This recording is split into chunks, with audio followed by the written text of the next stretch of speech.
for your phone.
All right, we shall start in 5 minutes time, just to enable other people to join.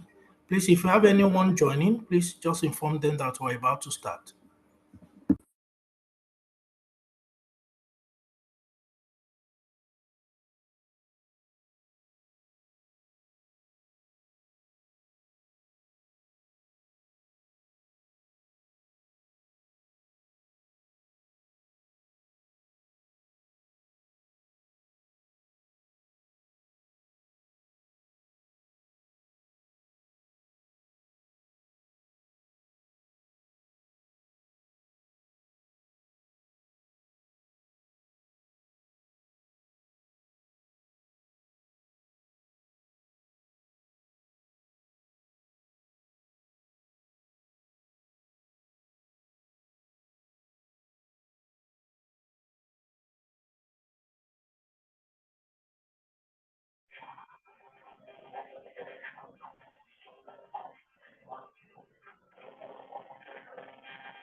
Please mute yourself so that we hear ourselves, please. If you need to talk, we can unmute you. Please mute yourself.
All right. Good morning once again, everyone, and thanks for joining this morning session. On as we speak on building resilience against cybercrimes, online attacks, and privacy data breaches. I welcome you all. Just a quick brief about who we are and what we do. My name is Adeyemi Ademiluyi. I am the convener of this program. So I have a list of professionals and experienced cyber cybercrime and cyber security incident responder with us this morning. We're going to be talking to us about these beautiful and laudable themes. We know that a lot of things are happening globally, and when you talk about cyber security, cyber crime, and cyber attacks, we're not just referring to a singular country. We're not just referring to Nigeria, Ghana, South Africa, Qatar. We are referring to countries across the globe. Because when it comes to cyber attacks, there's no country, there's no individual that is immune. We are all vulnerable, and that is why it is important that we have to talk about this. So whatever we are talking today, it can be applicable to any organizations. And what we are saying here is that this is an opportunity for us to learn, and also for us to learn from experts who has been in the field for quite some time. Just a quick one about myself. My name is Adeyemi Ademiluyi. I am the author of The Internet and You, and my computer and I. I'm a senior cybersecurity officer for one of the biggest oil and gas in Qatar. If you wish to know more about me, you can scan my LinkedIn and then we can continue to follow each other. Just a quick one about the event. The CDN, we are an open network community for awareness and cybersecurity empowerment. So what that means is that within our group, we are an open group of professionals across different domains, especially in IT, information and cyber security. And why we do this is that we observe that there's a lot of threat to our environment, there's a lot of threat to our infrastructure, and we are all vulnerable. We are the weakest link in the cyber security chain. And it is important for us to rise up to the occasion to see how we can protect, prevent, and also empower people around us to stay safe from cybercrime. Looking at the last statistics about cybercrime, we observe that a lot of things are going on in the dark web, and the cyber criminals are not relenting. In fact, if instead of them to stop their attacks, you find out that they are increasingly in their attempts, and the kind of attack they are launching this time around is becoming more sophisticated, more targeted. In fact, it will be good to call our attention to the recent incidences in the global space, where the cyber criminals are shutting down the earth sectors, where they are shutting down the critical infrastructure just for them to make their financial gain. Okay, so about the Cyber Defender Network, we started in 2013. Our mission is to drive awareness, increase capacity, and create and promote cyber opportunities. Like I said, we're a group of passionate IT professionals who are interested in helping others. And then we're a group of professionals like minds with ethical and moral behaviors. So this is what we used to say that threat actors, malicious criminals, you should stay off this session because if you're not stopping, definitely the hands of the law will catch up on you. So what you see there is some of the things we have done in the past, some of the programs we have done. So if you wish to join the group, you can scan the QR code. The QR code you're seeing on your screen will enable you to join the group. All right. Before we invite our great speakers and presenters, like I told you, we are fantastic, experienced, and professionals who are going to be speaking to us this morning on this topic that we have. We have some of them who are going to be talking about how you can develop yourself in cybersecurity, how you can develop your career in cybersecurity, how you can move from your current profession or your current career into cybersecurity, what you need to know, how you need to climb the ladder, and the opportunities you have in that particular space. I must tell you, because I'm in the field, cybersecurity is really lucrative for now, and this is a profession that is required across the globe. Okay, so I'll continue my presentation by saying of this robot, Muela. It said that there are only two types of companies, those that have been hacked and those that will be. Even that is merging into one category, those have been hacked and will be again. So what he's trying to say is that there is no organization that is immune. Immune means that there is no organization that has an immunity, an 100% protection against cyber attack or cyber threats. So what that means is that there are some organizations that have been hacked and there are some that will be hacked. And another statement also comes in to say that some have been hacked, but they are not even aware that they have been hacked. And that is the situation we are finding ourselves right now. A lot of organizations today, they are being overwhelmed with attacks on a daily basis. And just recently, we heard about the issue with Microsoft and CrowdStrike. And then, there's been a lot of incidences and events across the globe.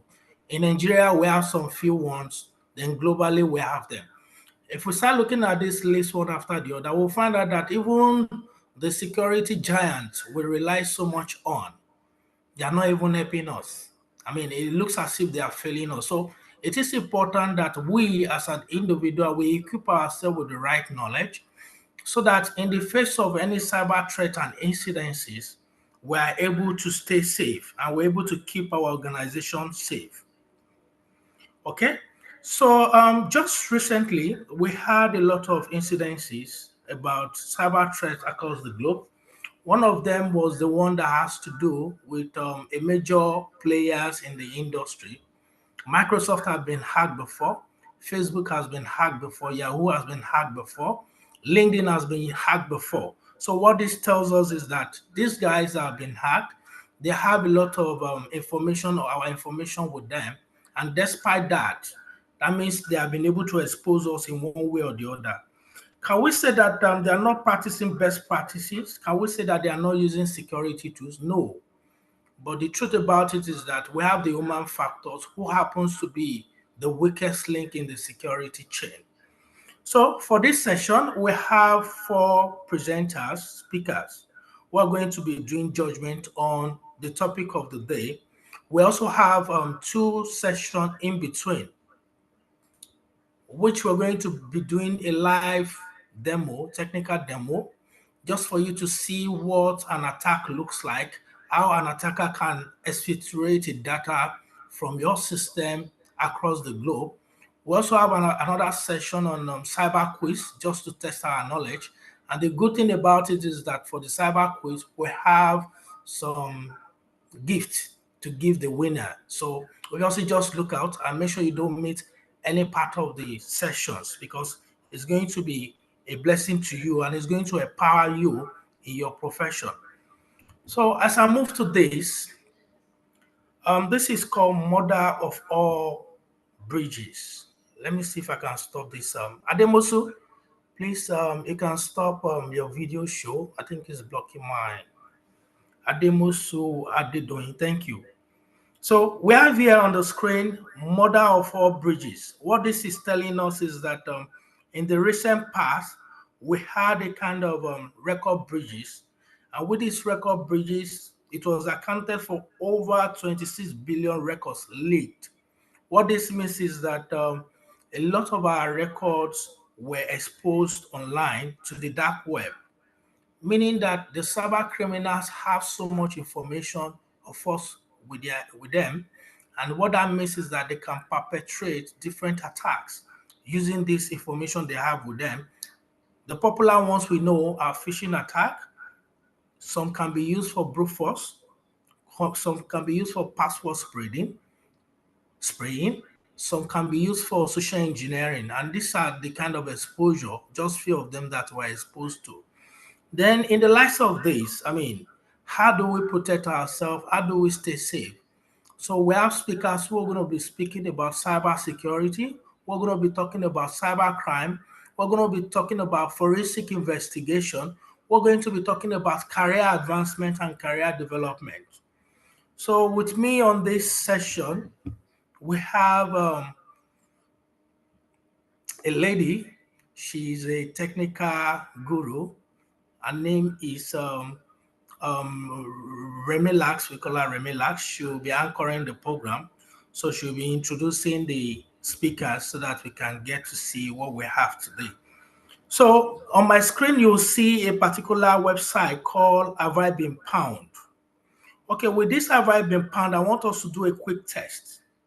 And what this quick test is going to expose to us is that if our data or our email addresses are with the cyber criminals or are part of the database of the exploited organizations that we mentioned earlier, so that we Your can. screen is not showing. Wow, that's serious. Just 1 minute. Thank you for that information. Surprise, it's not showing. Screen not showing. Serious. Mine as well.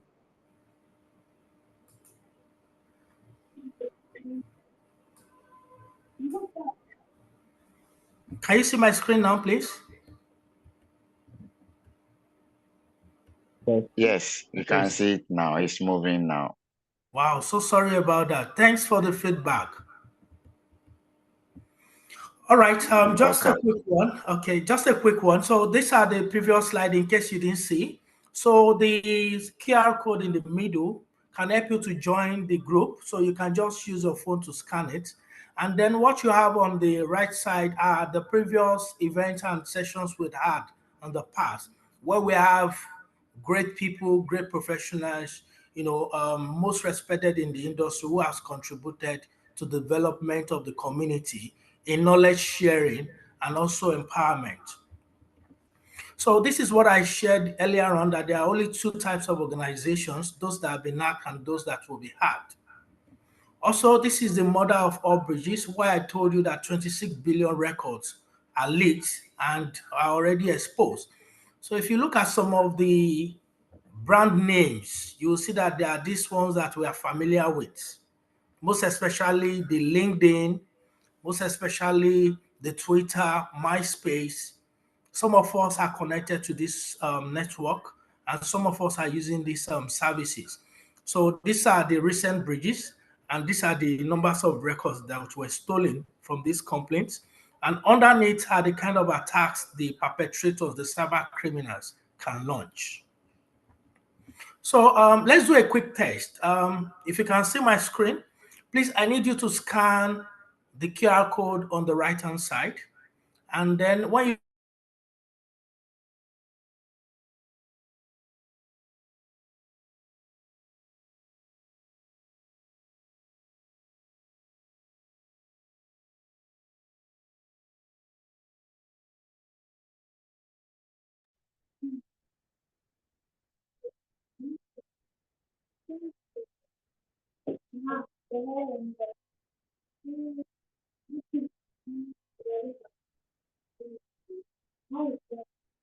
Please, are you still talking or you stopped? Because I can't hear anything.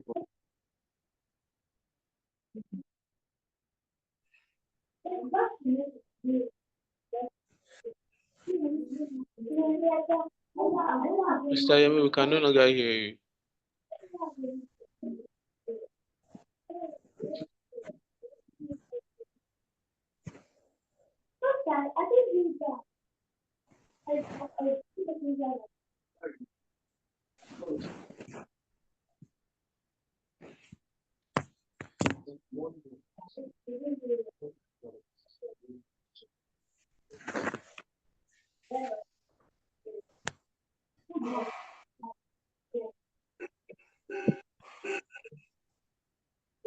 Sometimes,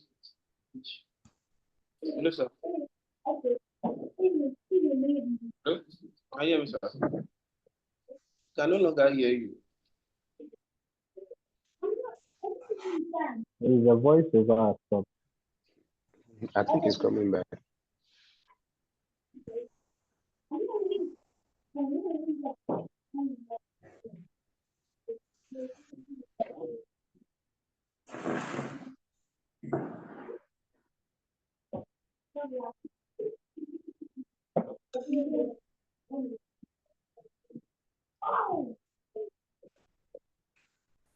Yes, maybe Mr. Adimush, maybe you can also close the video so as to reduce the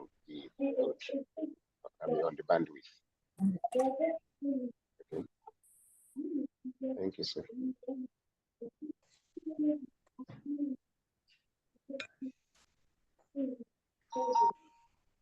Please, good day, everyone. Everyone that have your camera on, please, can you kindly turn them?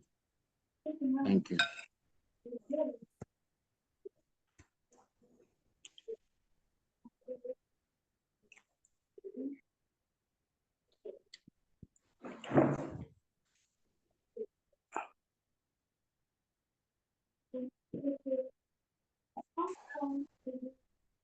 I think the administrator can control the cameras.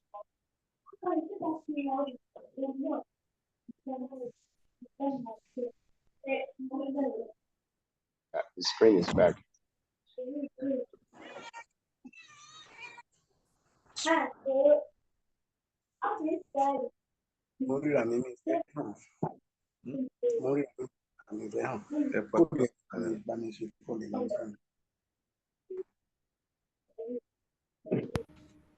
Please confirm if you can hear me. Can you hear me now?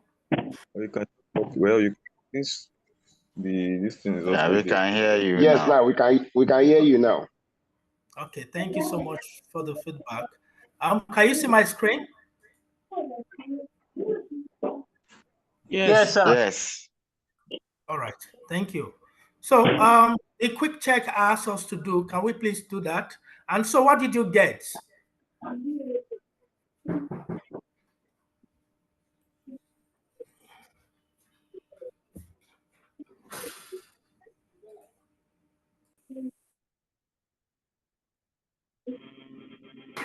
Are there some people who got the green or the red? My own is red. Okay, it's all right. All right, so the purpose of this exercise is for you to be able to see if your email is exposed publicly or not. So if you get the red underneath, that means your email is exposed. So we advise you to quickly change your password, okay? Because your email is exposed with one of those ARC websites. And like I said, don't choose your official email for that. So at this point, I'd like to say thank you as we invite in our first presenter for the session. Doctor, please, over to you. Okay, so thank you, sir. Good morning, House, ladies and gentlemen. Thank you, Mr. Yemi. A lot has been said. Well, let me share my screen. So from there we can get cracking.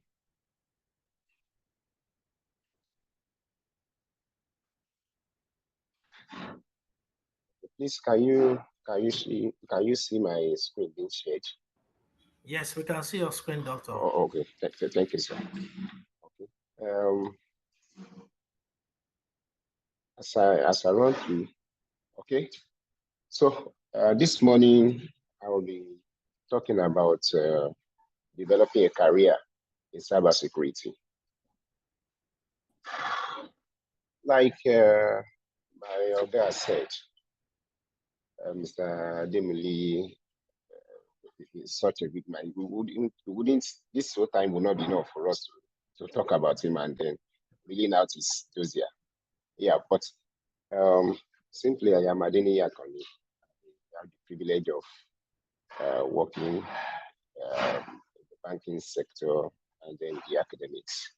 I spent some time in the domestic operations, in the foreign operations, branch banking, and all that. Working as an IS auditor, working with companies and then subsidiaries. Okay, so we want to go straight into the business of the day within the little time I have. We're talking about developing a career in cybersecurity.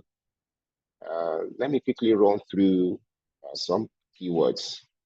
In that title, we have career, we have cybersecurity. But when we talk of a career, what are we really talking about? What are we saying? For a career, we're talking about something that has got to do with what occupies us, what will give us at the place of business, put meal on our table, the goal we want to achieve.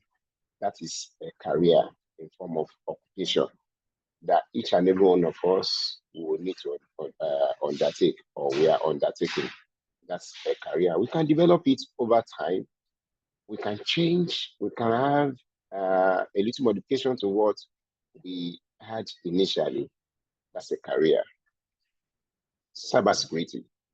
Cybersecurity is actually the practice of safeguarding our computer networks and other things relating to our system, computer system, to work, to ensure that there is confidentiality that is being preserved, that's integrity of it being preserved, and we ensure that each time we need such details, such gadgets, such resources, they are available at our beck and call. That is cybersecurity. It has got to do with safeguarding all of this. Confidentiality, integrity, and even availability of such data. Each day, there are numerous attacks, just like our convener said in his prologue. There are two companies. The one hacked, and there are another set of companies, the ones who will be hacked. So nobody, no company, no system is immune. But as we continue to aspire, as we continue to go through some awareness training, we can be armed against such.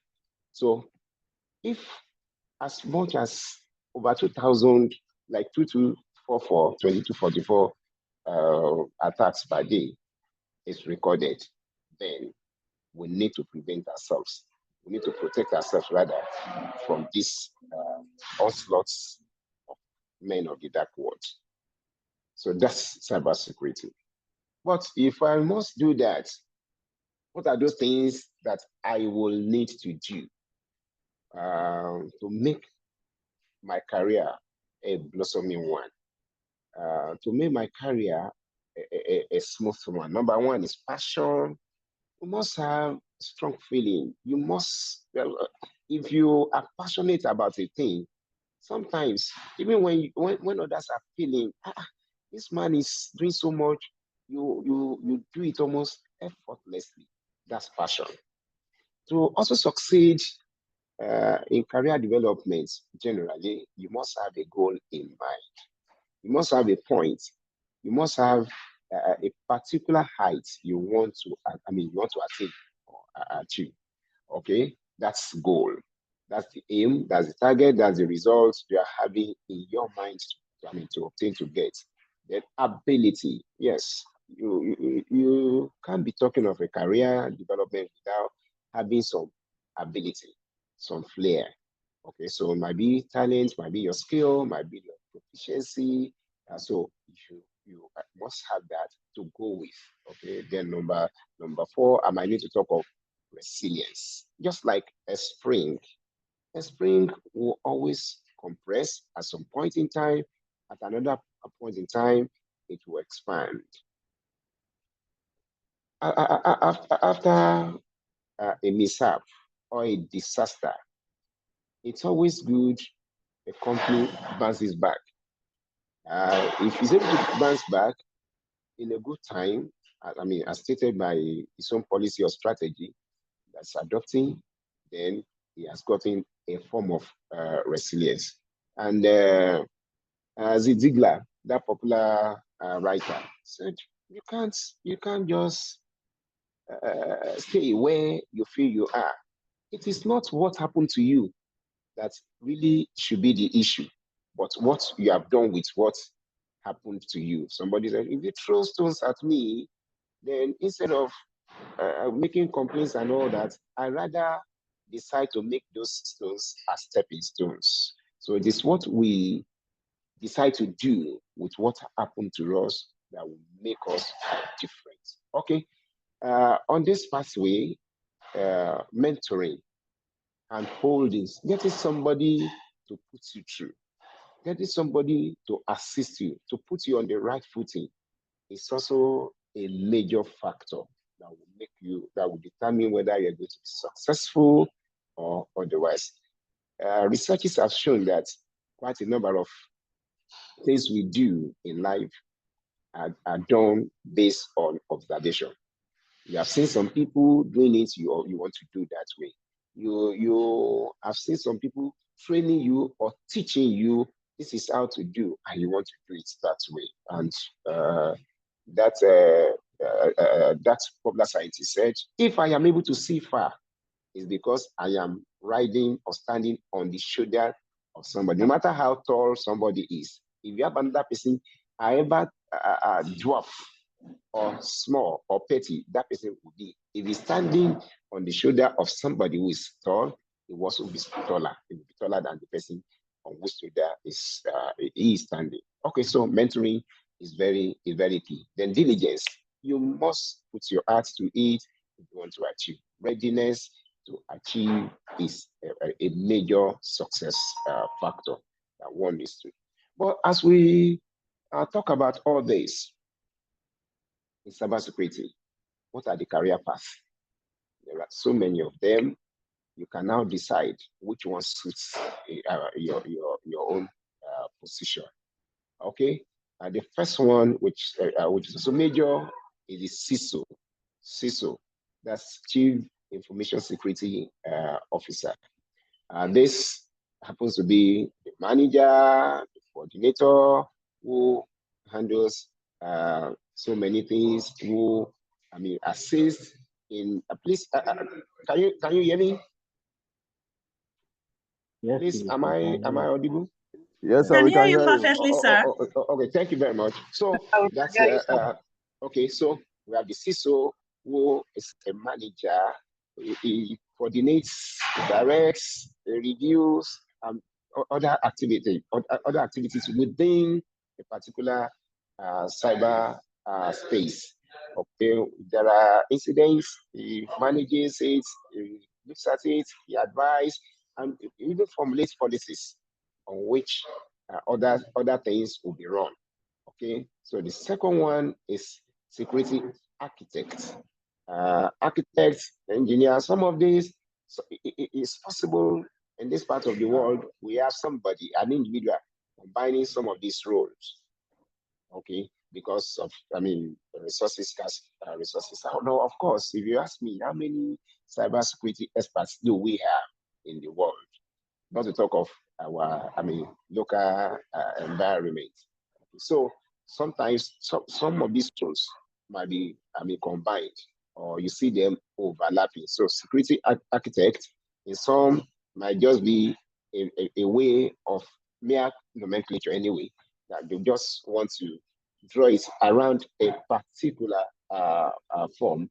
So security architect, cybersecurity engineer, an architect, an engineer, they want to build, they want to put things together. So cybersecurity engineer, we have malware analysts. Malware, we're talking of malicious software analysts. Those ones, they look at an incident that occurred, they want to review it, they want to analyze it, they want to dissect it. Okay, if it happens like this, is there a signature? Is there a particular thing that is leaving behind? That's what a malware analyst would do. Then after that, we have the penetration tester or pen tester. A pen tester would be the one that will go through a particular system and want to apply the methods, the ways, the tools available to a hacker. He wants to use that and use it to test the strength of that particular organization, whether they are strong enough, whether they can, they can hold sway when the onslaughts of the enemy will be coming in, the attackers, the hackers when they will be coming in. So that's pen tester. We have the computer forensic expert or analyst too. We have the application security engineer, class security specialists. We can have incident managers. If it has happened, how did it happen? How did we overcome? What were those things we didn't do right? What were those things we ought to have done? And so on. So these are career paths that cybersecurity enthusiasts can take part in. So just career paths. If you look at career paths, is there any need for us to go into cybersecurity, especially? Of course, if you look at it world over, you will discover that there are so many breaches, and no system, no country, no business, no individual is immune.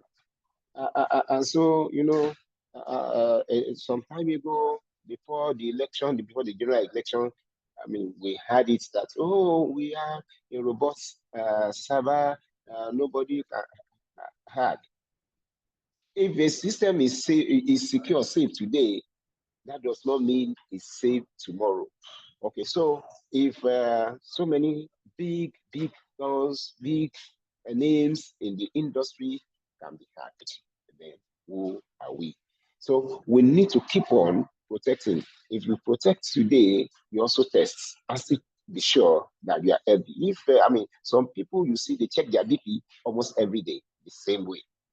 Check the system's BP, so we know whether we are available or we are secured. So today, for cyber security experts, there are jobs everywhere. So a recent survey in last year, maybe 2023, was saying maybe by the end of 2023 will be up to 1 million cybersecurity experts. Okay, and then by the time we go to 2025, that's next year, maybe that will just increase a little way, so maybe by about 20%. So that shows cybersecurity is needed everywhere, anytime. So even with the advent of generative AI, we know that our hands will be full. If hackers are meeting and device, I even saw a post that somebody said a particular hacker was sanctioned because he was not meeting the target. So, and if that happens, they will need you, they will need me, and we need to brace up and join. So, if we need to join to be part of the experts, what are those things that will qualify us? There are certifications. Hello? Please, can you hear me? Hello? We Doctor, can hear you from night. if you are not speaking, please mute yourself. Doctor, we can hear you. Please Oh, proceed. thank you, sir. Thank you, sir. So there are certifications. There are qualifications you could have, to qualify you. So let me just list a few of them. We have CISA, which is Certified Information System Auditor. This is very good. It will help. It will expose you. It will train you. It will, put you in proper stage. CISA.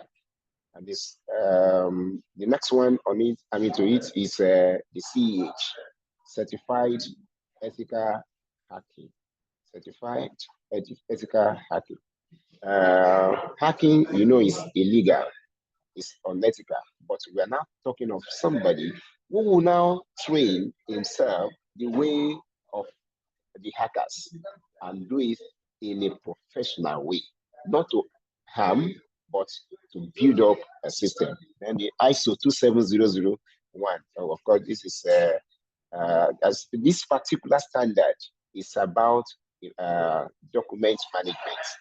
So information security, ISMS, information security management. So when we talk of ISO, there are a whole lot of standards, of course, maybe for quality control, maybe for document management, maybe for other. But this one that is relating to information security is the 27001. So you could qualify as a lead implementer or as a lead auditor in ISO 27001. So then the other one is ISC2. We call it ISC2. Just to make it easier for us to pronounce, but it actually is IISSCC.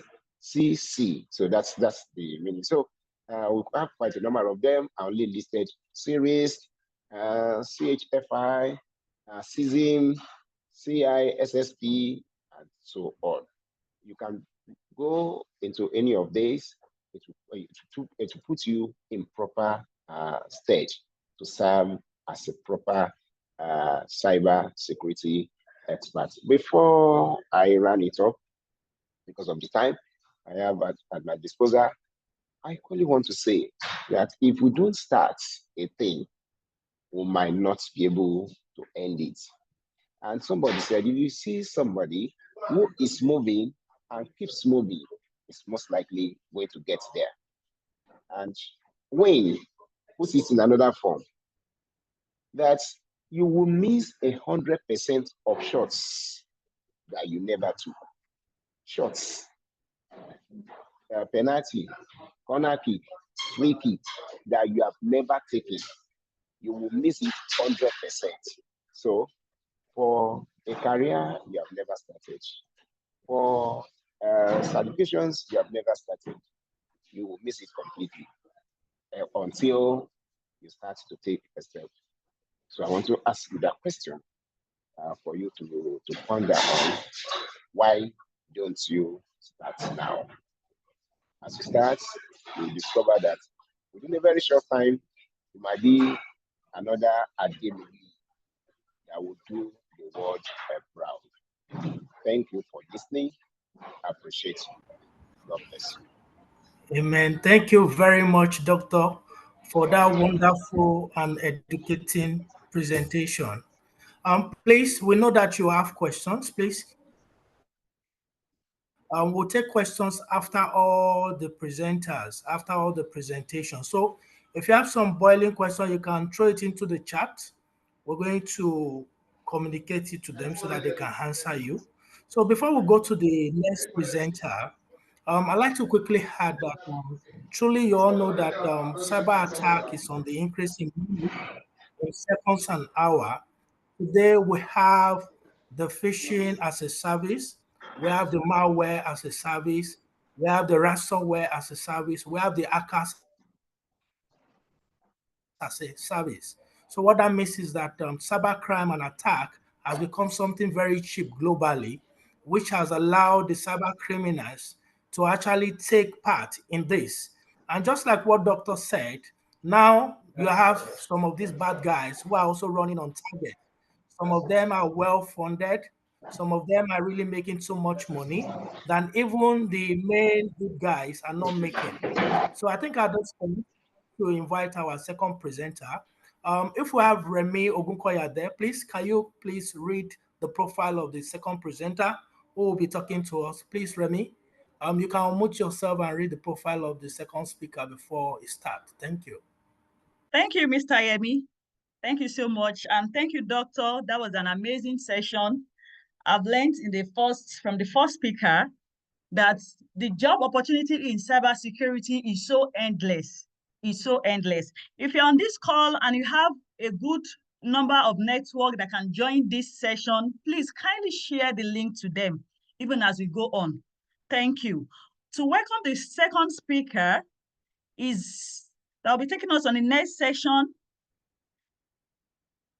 is the president, is a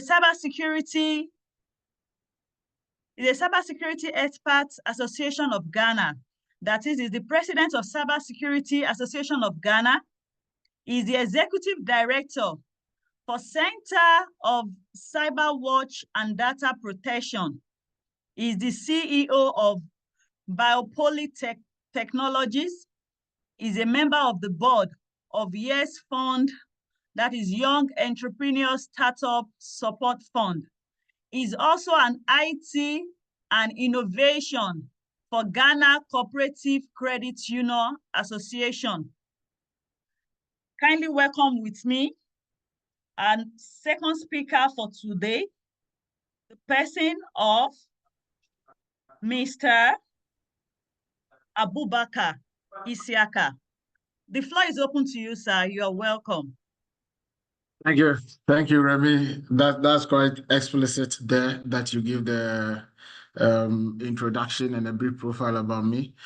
Good morning to you all, and I stand on existing protocols that is duly acknowledged, acknowledging all speakers, acknowledging the efforts of Yemi, the founder of the Cyber Defenders Network, and also pay respect to all the teams that have put together this great initiative. Let me emphasize that this is quite important as any other activity, looking at the fact that we collectively need to ensure that our digital infrastructures are safe, our cyberspace is very secure. So thank you very much, Yemi. Before I proceed, I think I've been given a task, and my task is essentially to ensure that sorry, let me quickly put on. I hope my screen can be seen clearly.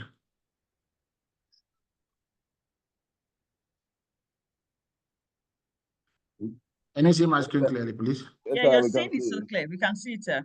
Perfect. So the task is to ensure that I give participants here a global cyber attack and data breach perspective.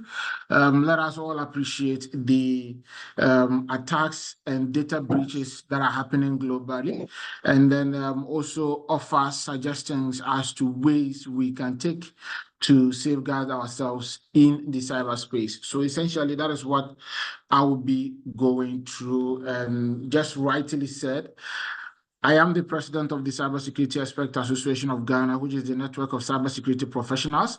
Well, we cut across all the 16 administrative regions, and our professionals cut across all the cybersecurity domains. So what it means is that regardless the domain that you are, as rightly stated by Doc in his career path presentation, once you fall under any of the categorization in the domain, then you can be qualified to be a member of the association. I'm also the executive director of the Center for Cyber Watch, as rightly stated, because I had this think tank, I had this company that we embark on cybersecurity awareness creation. We embark on a whole lot of initiatives as well. And then the IT company that is Bipoly Technologies. So Yemi, let me correct the lady that did the introduction. She mentioned Bipoly. I forgive her for that though. It's Bipoly Technology. Bipoly means gentleman. It's a grandfather's name that I took. And as a board member of the Yes Fund, I also take executive decisions on the Young Entrepreneur Startup Fund, which has given more than 3 million Ghana cedis to Ghana young entrepreneurs. So we have to also come in to ensure that we, as youth and as young as we are, we help them out in ensuring that the funds is being regulated so that it keeps growing. And then at least as an IT and innovation in my company, to ensure that we ensure cybersecurity for over 500 credit unions in Ghana. So that is just about me. Further connections or further understanding about whatever I do, you can hit me up on LinkedIn. I'm available, and I will listen to you. Then we can communicate, take the conversation there. The global cyber attack perspective, looking at cyber attack, it is a deliberate. I think this has already been stated clearly by Yemi, so I wouldn't spend much time here. Attack, which is a deliberate exploitation of computer system, technologies, dependent enterprises, and the network. So the attack focuses on thematic areas, talking about the technology, talking about the technology-dependent enterprises, talking about the network and then the systems. So these components are areas where people with malicious intention will deliberately try to take advantage in any system that we are adapting. And we know the fast growing of digitalization, the fast growing of adapting to digital infrastructure, how we are embracing technology day in and day out also ensures that we are posing as a threat to attackers. I keep on saying this, that gone are the days when you have these highway robbers. Of course, they are there, but most of them has taken their highway by robbery into buying laptops and sitting down in a certain corner, trying to ensure that they attack you because they know very well that you don't carry your money along anymore. You put it in your bank. So why don't they target that? And so we have institutions that are coming up with analysis like the cybersecurity ventures, stating clearly here that is clearly stating here that you have about how do you call it, $6 trillion US being attacked in a year. We have about $5 billion worth of attack or damage that can be caused in about a month, and so on. I wouldn't want to spend my time, but the table is clearly shown here. But Please, Abu, yes. Abu, you need to update your table. We're only seeing your profile. Please go to the next page. I'm on the next page now. We can't see it. It's showing. Okay, it's fine. It's okay. Please continue. Can you see it, please? Hello, Yemi. Can you see my next page, please? Yes. Yes. All right, perfect. So, according to the Cybersecurity Ventures, it is stated that the global cost of cybercrime is projected to reach $10.5 trillion annually by 2025. And ladies and gentlemen, 2025 is just next year. We are just about 6 months to meeting 2025. And if this is the trend landscape or the amount of damage that we are going to receive, then it is imperative that you and I listening, or you listening to me right now, you need to join the force as a cybersecurity professional to also collectively combat cybercrime in Africa and by extension globally. Now, notable cyber attacks in the globe, the data clearly indicated the much green color showing the highest rates in attack, the light green showing the medium, of course, where Nigeria falls under. And then we have you can call it the cream color or the amber color, which is the lowest target, where Ghana and other African countries like South Africa and other African countries are falling under.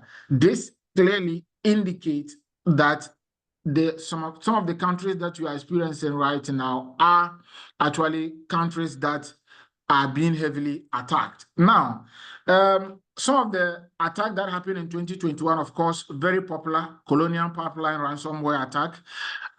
This is an institution or a company, a state company that holds critical infrastructure that ensures that it manages pipeline that carries gas through the eastern part of America to the western part of America. And they had a data breach as a result of a ransomware attack that shut down the whole pipeline. And then it caused a big challenge to a series of institutions as well. And I think it was a global trend. That was one of the greatest cyber attack that has hit the globe, specifically in the United States of America. And it is one of the greatest things that indicates that even the robust technology can still be attacked. And I support what Yemi stated clearly, that now the target is not on when you are who is going to be attacked, but now if you suffer an attack, yes, of course, you are down. But then if you are not being attacked, the question is, when am I going to be attacked? And that clearly explains that. Move It transfer data breach in 2023 was another greatest attack that really happened. Of course, Move It was a file transfer that actually had all institutions like Shell and bigger institutions transferring files through there. Now, they got this data breach as a result of a vulnerability that was being exploited. They got the whole movie transfer system attacked, and now they were able to intercept files that were being transferred using MoveIt, which was one of the greatest attacks too in 2023. I think even in recent 2024, people are still talking about it because they've not been able to clearly recover from this attack. And it's one of the greatest global attacks that I would like to share. Now, with regards to data breach, Hello. I wouldn't. Hello, sir. Sorry to interrupt you. Your on our screen, your slide has not changed. So it's currently showing that you are on slide 15, which is your brief profile and photograph. So that's where it Okay. has been in the last 3 to 4 All right. minutes that you've All been right. talking. So let me stop my Please let me come in there. Let me come in there. Kindly check the upper section of your PC or your phone. There's an option called View option. You can click on it and pick whoever is speaking that you can view their screen. All I right. don't know if All you right. get that. So yes, we get it, but then it looks as if the sharing is done in two angles. I am sharing one and then you are sharing another. And I think that is what is causing this. So if you can stop your sharing so I can share mine, I think that will help.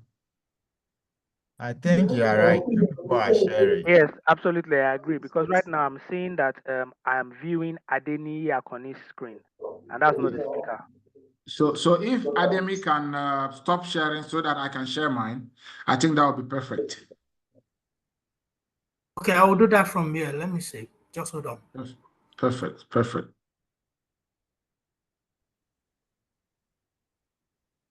So now, please, you can share your stuff. All right. So now I'm sharing mine. So please permit me to. I hope now you can see this. Perfect. All right. So wow, then that means we missed a lot. But Yemi has given me a timeline and I'll try to work on it. So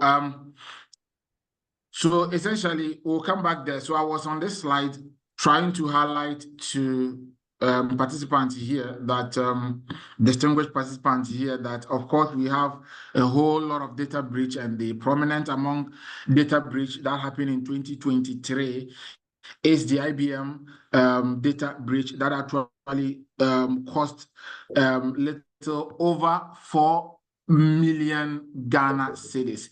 And then while in Africa, it is also costing Africa more than about 2.7 million Ghana US dollars. I nearly said Ghana cedis. Now, if you look at the cost of data breach by country or region, you see that the United States of America is raging high. But then I wouldn't want us to pay attention to the whole data. We can come back to this. Let me use my pointer clearly so that my laser pointer, so that we look at this. Where my pointer is, there is where Africa actually comes in, being number 12 in the list of attack. At least we should have been in the list. But then South Africa and Africa, with this data, they actually specified as South Africa, but then the data actually include other parts of African countries that were actually being hit, according to the this report that has actually come in, graph showing the average cost of data breach globally in Africa. So this clearly also add up to the fact that, yes, of course, Africa is not immune, same way as any other African country or global country in the globe. We are not immune to cyber attack or data breach. Again, adding up to this, IT governance gave a very clear perspective on the 10 top biggest breaches that have occurred in 2023, that is last year. Of course, you see in the real estate wealth network, the TuneFab, which is of course the music playing or an how do you call it, a sound or audio playing platform where they also got attacked. Dory Media Group, organizations with DCOM server, and the rest going forward, losing about the millions of data and then the millions of information, others broken down into terabytes, others broken down into millions of data being taken off. Now, if you look at this, the intriguing part that I would like to share is the breach by sectors. So now, in the construction sector in 2023 was heavily hit. That notwithstanding, IT services and software were also hit, followed by the insurance institutions as well. By number of incidents, you have financial institutions also being hit, manufacturing and then healthcare institutions also being hit by these global data breach in 2023. The data is still big. After this, I'll share the file so that you can go much into details with these informations that I'm actually presenting to you. Now, zeroing it down to Ghana, I would like to present this, that every year, Bank of Ghana comes out with banking fraud report that indicates that financial institutions in Ghana that are being attacked in one way or the other in the cyberspace. Generally, it's not only limited to the cyber angle, it cuts across all banking fraud. But then this report, I'm zeroing it down to cyber and related attacks, the cyber attacks, the email attacks, or any forms of unlawful intrusion in the cyberspace that has been meted on financial institutions in Ghana. Now, the report comes in every year. So maybe hopefully next month we'll be having 2023 data. But now we have 2020 data that clearly indicates about 270 million Ghana cedis being taken from these banks. 2021, at least we enjoyed a little bit because Ghana was hit with about 3-point-something million Ghana cedis. And then in 2022, we were rather having 68 plus million Ghana cedis being lost using cyberspace. So now it is not a fairy tale. It is not a storytelling that cyber attack is being meted on institutions and no one is immune to that. So that is the perspective I am trying to create to you. And then source of this is a public document in the website of Bank of Ghana that you can go to have a holistic understanding on the report. Year on year, you can see the analysis and how the cyber attacks are being meted on financial institutions. Of course, majority of this is being done by the mobile money industry, which of course is one of our greatest canker that we are still dealing with in Ghana here. But then, of course, there are measures that we are all collectively trying to put in place to mitigate this.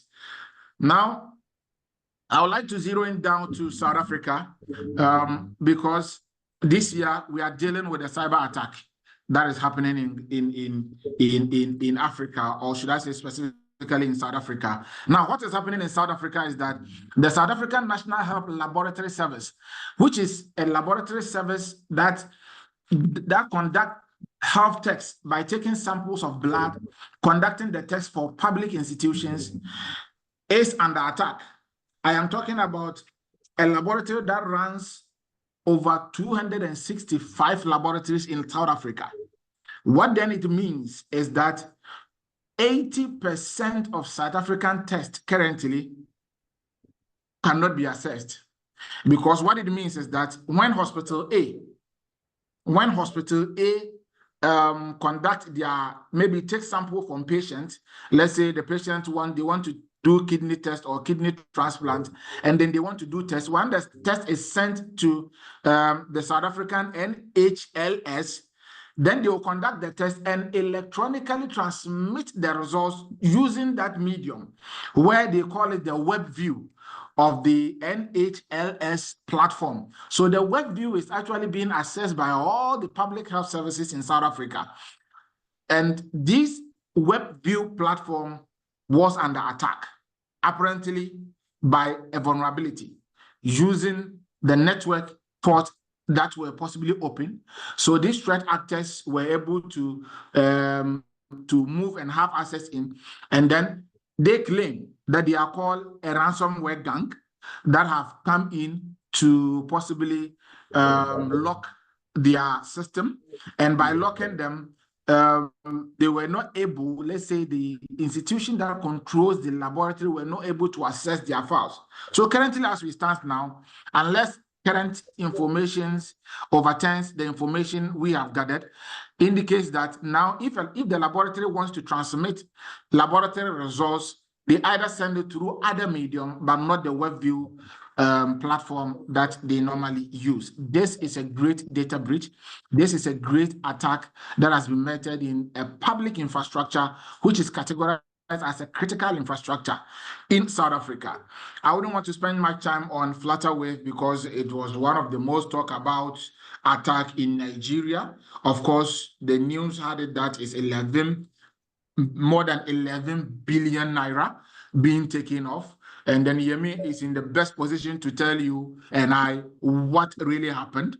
Data breach was what we all know that happened as a result of this, and it was like a huge hit because knowing that a major payment gateway like Flutterwave can also suffer from data breach of this magnitude clearly indicates that it's a cause of worry and that we need to give it a clear perspective on that. Yemi talked about ransomware as a service, and I wouldn't spend much time there. Essentially, ransomware as a service essentially mean breaking it down. People that are having the tech understanding of developing and coding sophisticated ransomwares rather develop these forms of technology and then given to those that are non-techies, let me use it that way, that cannot even develop it that way. Then once they take it, they deploy it. Once they get their victims and they are able to get ransom, then they pay these sophisticated people. So now it means that I have developed my ransomware solution, or I can call it solution, a malicious software that I've developed. Now I want to sell it to someone. Then let's say Yemi developed it. I am a non-techie. Yemi sells it to me, and then I am using it to attack, let's say, Bank of Ghana. So now I will be seen as if I am attacking Bank of Ghana, but the code is not actually generated for me. So it is now like a business which is happening, and it's very, very, very dangerous. He mentioned other forms of services, but then I would like to center on ransomware as a service, which is increasingly emerging and also affecting parts of the globe, and Africa being inclusive. And now with the emergence of artificial intelligence and machine learning and all that, some of these attacks are being generated on a rapid basis. So I keep on saying when I meet my colleagues that, see, in as much as we know that the space is very huge, the attack is what is coming on. Now the rate at which the attack is coming on is very fast because of the artificial intelligence and the emergence of advanced technology of this sort. Now, some of the common attacks that are in currently, I would like to center on A and B and then leave the rest for others, maybe if there is time or any other further question that I can come in. Social engineering and malware are the common forms of attack that is being happening even globally, and zeroing it down to Africa, it is very common. Social engineering, which is simply the manipulation of individual into giving confidential information or performing action that can compromise the security of that person or that entity or that institution. Social engineering is the mindset that one uses. In deploying it, he can use any of the technologies like the phishing, any forms of attack, but the person has to be very intelligent enough to be requesting for an information, but then turn his mind or turn your mind to make it look as if he doesn't even need that information from you, or possibly he is even doing you a favor, or possibly offering you a threat that you have to comply to, at the end of the day, realizing that you are being attacked. Malware, of course, we've talked about it, and I've been explaining it in my previous slide going forward. It's a malicious software, a software that is being developed with a malice intent that is intending to distort your your network, intending to distort your application, intending to distort your device, which of course these three put together is termed as your digital infrastructure or your cyber devices that you are using. So these solutions are now being there and is now being used as malware or should I say ransomware as a service. Ransomware as a service, essentially they are using a malicious software which is called malware. Under it, there are a lot of malicious software categorization that is there. So I wouldn't spend my time on this because I'm trying to work on the time. Perspective on cybersecurity in Africa, I would say that the rapid digital transformation creates new opportunities and then vulnerabilities. We are adapting to digital infrastructure. Day in and day out, you see one company, two institutions, government institutions, private institutions adapting to infrastructure. Health sectors now saying they are going paperless. So you don't need to bring up a document for them to start processing you. Everything is electronic. Yes, of course, once the adaptation is increasing, then there is the opportunity for vulnerabilities to be exploited. So there is a need for us to embrace best practices. There is a need for us to embrace awareness creation. There is a need for us to do intense capacity building, and we need to be deliberate about it and be proactive in dealing with it. Now, many African countries struggle to keep up with necessary cybersecurity measures, and that is a fact. Being now you have the National Health Laboratory Service in South Africa currently suffering from cyber attack, or should I say ransomware attack. Of course, that is cyber attack. So this is something that we need to have a look at. Investment in cyber security infrastructure and awareness is crucial. And I like to I know we have tech guys among us. We have people too that are also trying to seek for cybersecurity awareness through this medium. Of course, to the tech guys, I would like to say that once we are tackling capacity building, we need to tackle it at the top, at the governance and at the C-level to ensure that they implement it at the top so that institutions can actually embrace capacity building and awareness creation. This is just a voluntary service being done by Yemi, highly commendable. But then, how much of these are there in these African countries? And your answer is as good as mine. So we need to be proactive in dealing with investing in cybersecurity infrastructure and awareness creation. Now, personally, to be safe in the cyberspace, I would recommend, first of all, for you to start using a strong and then a unique password for each account and change them regularly. So once you are using password, you need to ensure that your password is strong. This is like an anthem we sing wherever we go, but then I don't feel bored repeating it. Let it be as if like it's a national anthem or a national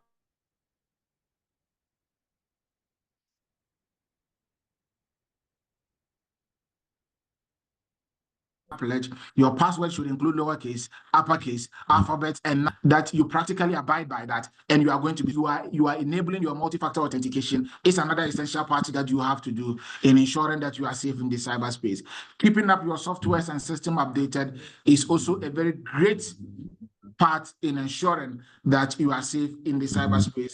And being cautious or phishing attempt and avoiding clicking on suspicious emails. Of course, one of the greatest guide I give is that once you are using your computer and a link is being sent to you, you hover your cursor around it, and then the actual URL will appear. You'll be able to identify whether this is actually coming from a malicious source or not. And of course, there are so many ways that you can also use to identify whether an email is phishing or not. These are termed as daily routine activities that we have to adapt, that we can use to safeguard ourselves in this space. Now, for companies, and this is where I'm going to be concluding on, for companies or organizations, and of course, I know we have people representing organizations here. What I would like to say is that we need to start implementing zero trust architecture. Gone are the days where we start building firewalls and the rest, so that you know that people that are within the firewalls are safe. But you are rather preventing people outside the firewall that you are configuring or building to be able to get into the infrastructure. Now, zero trust architecture also ensures that people can also be within your infrastructure and can also pose as a threat to you. So what can we do to ensure that we are safe? And the best way is to adapt to a zero trust architecture that can also ensure that in as much as we are preventing outsiders from penetrating into our infrastructure, we are also ensuring that we can also have insiders that are posing as a threat to us so that we can also put them on check. I remember the last time Yemi conducted a cybersecurity awareness training, he talked about insider threat, and it's very, very, very dangerous now more than ever. Bank of Ghana states that from 2019 till now, all the banking fraud that is happening in Ghana here, more than 50% of this attack is done by insiders. More than 50% of these attacks in the banks is being done by insiders. So that is the need for us to ensure that zero trust architecture is being done in institutions. Now, we need to conduct regular red team exercise and by doing simulations. We have open source simulations that we can adapt to, whether it is phishing simulation, whether it is ransomware simulation. Of course, some you need to pay, but once you are a company, you can adapt to it. We need to ensure that we conduct this to ensure that the infrastructures are safe.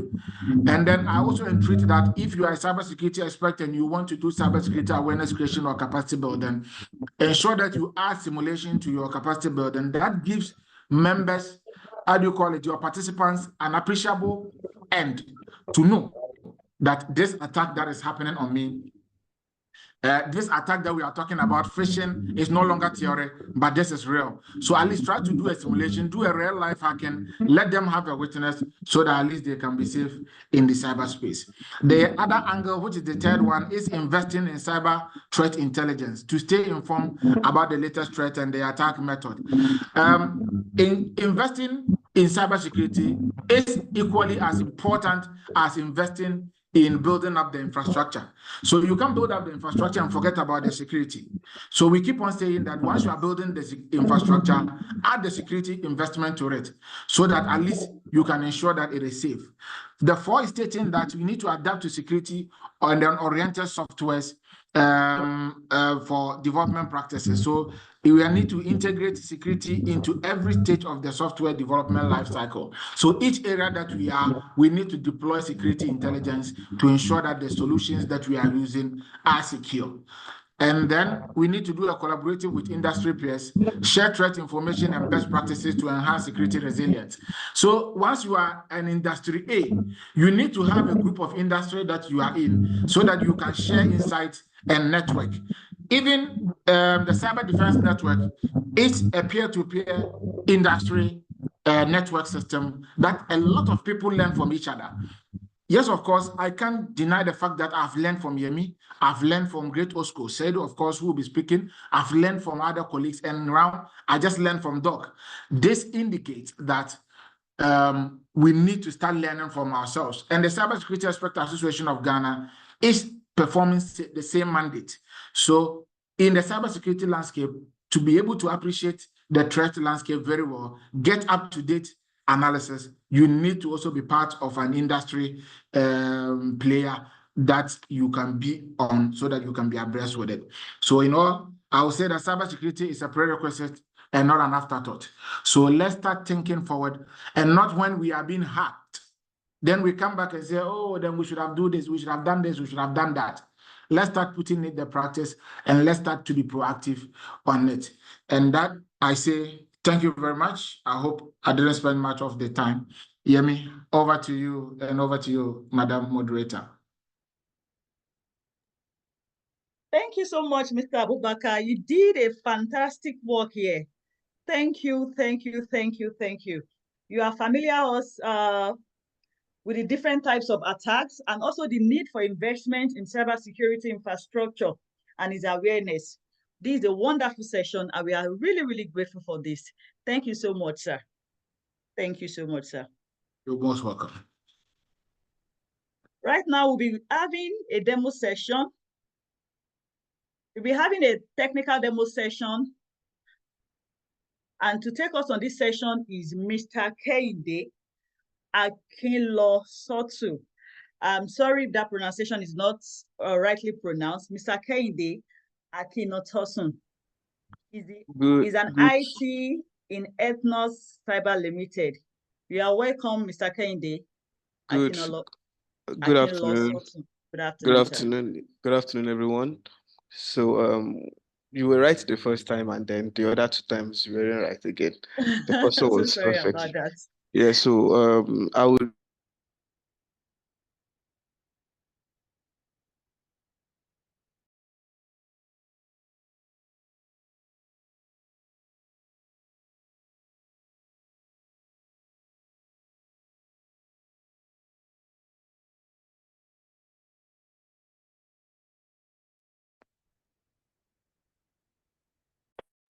Okay, I saw that the host muted me. I think that was a mistake. Okay, so please let me know if you can see my screen. Yes, your screen, we can see your screen, sir. Okay. So just a brief introduction. Firstly, I would good afternoon, everybody. Good afternoon, sir. Good afternoon, everyone. Thank you, Mr. Yemi, for this opportunity once again to be able to anchor this demo session. And I start on the existing protocols. Thank you for other speakers that every other person that has spoken. It's been really insightful. So briefly, my name is Kehinde Akinlosotu, and I'm a security engineer at Ethno Cyber Limited. I'm in the red teaming aspect, that is the offensive security part of the company, and that's why Mr. Yemi brought me in to anchor this session. Here are a list of my certifications. The first speaker spoke about the ISC2 certified in cybersecurity. I am a certified red team analyst. I am 3 times second certified, Oracle certified, and I have my ISO certifications. But don't let, for cyber enthusiasts and cyber beginners, don't let all this thing freak you or something. They're just paper. Like I would say, they're just paper. The most important thing is what you can do. And that is what I'm here to showcase. So I will stop sharing this screen and share my, because I don't want to waste time. So kindly hold on.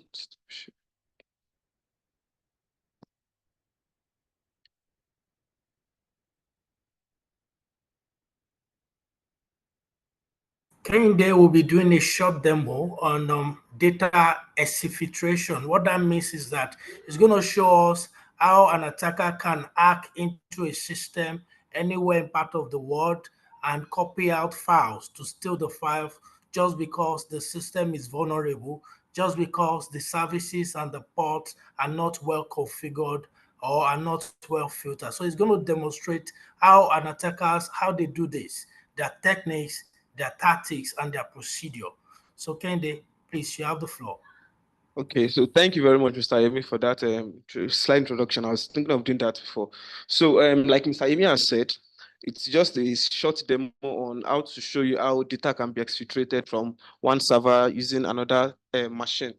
So what we are going to be doing today, is showing you how a file. So we have an attack machine, which is my Kali Linux, and we have the server, the vulnerable server that I'm using. And please, I want to note that this demo is purely for academic purposes.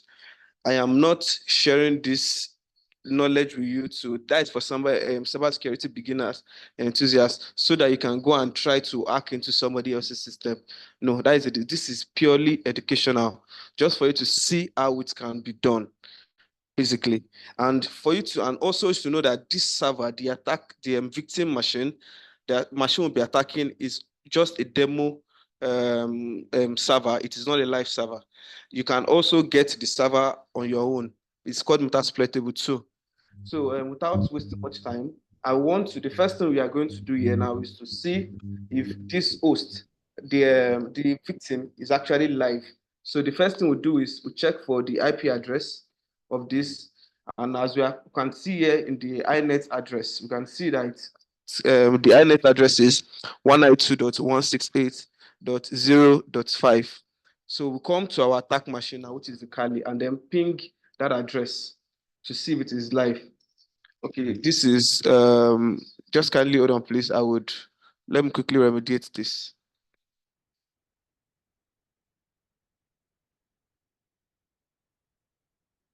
what just happened now shows that there is no communication between the two systems. Between the two The systems, same way exactly. an attacker will want to attack you, if you have a good security controls in place, the ping or the communication will be blocked.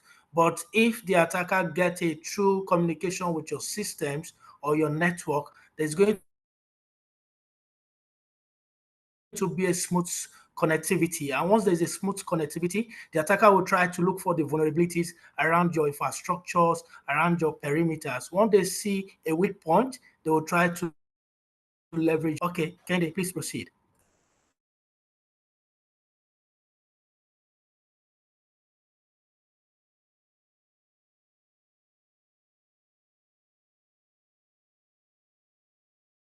Okay, what Kehinde is trying to set up his machine. So what he's trying to demonstrate to us is he's trying to communicate the two machines together, the attacker system and the victim system. So just look at it from this perspective. Kehinde is the attacker, and then the victim system is your system. So once he's able to establish this communication between the two systems, we'll be able to look for the weak point in the victim system. And when you talk about the rating system, it's not just about your system. It's not just about your mobile phone. It could be your network. It could be your public-facing website. It could be those mobile applications which your organization has developed. So what an attacker is always looking for is attacker is always looking for a weak point. It's so unfortunate for us that we security professionals we're always trying to ensure we have 100% security, but the attackers are always looking for just one single entry point.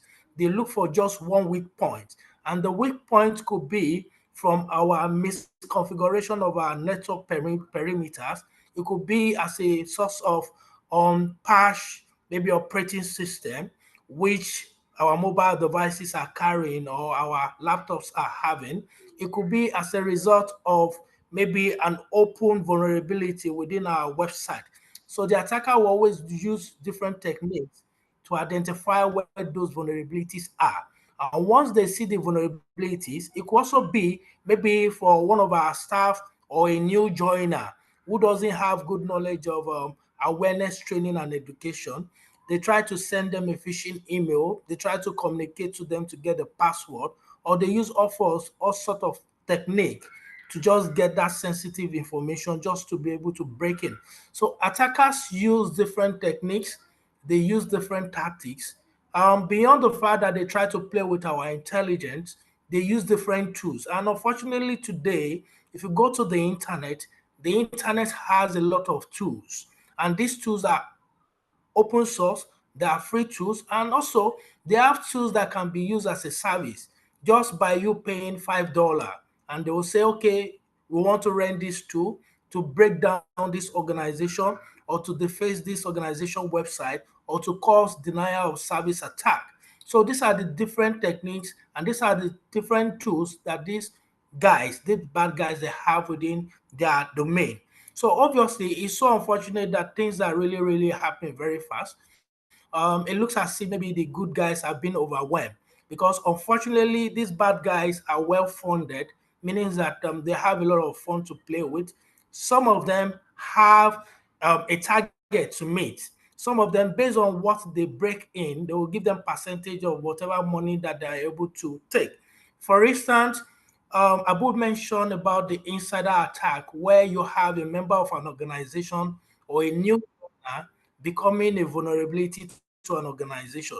We've had it in the past. A lot of organizations today, because they don't do adequate due diligence, well-grounded background checks, they onboard an employee who has come to circumvent the control of the organization. But because they didn't do this background check very well, this guy comes into the organization and creates a backdoor. Different ways to create a backdoor could be to install a malware within the server or within the system that can help the cartel to break into the organization. Just few days ago, I read about what happened to Know Before, where they tried to hire an engineer. Unfortunately, these guys that were being hired happens to forge his identity, and he was able to get the job. He was able to get a system which he was using to download malware, trying to break into the server of KnowBe4. And what that means is that once he's able to do this successfully, organizations that are using KnowBe4 will be vulnerable, and the attackers will be able to perpetrate through KnowBe4 to attack other organizations. Kehinde, are you there? Okay, while we wait for Kehinde, can you hear me? We can hear you clearly, Mr. Yes, Yemi. yes, we can hear you. I'm here. I'm here, Mr. Yemi. I'm here, Mr. Okay, Yemi. you Just can proceed. experiencing You can proceed. little technical difficulties. I All would. right.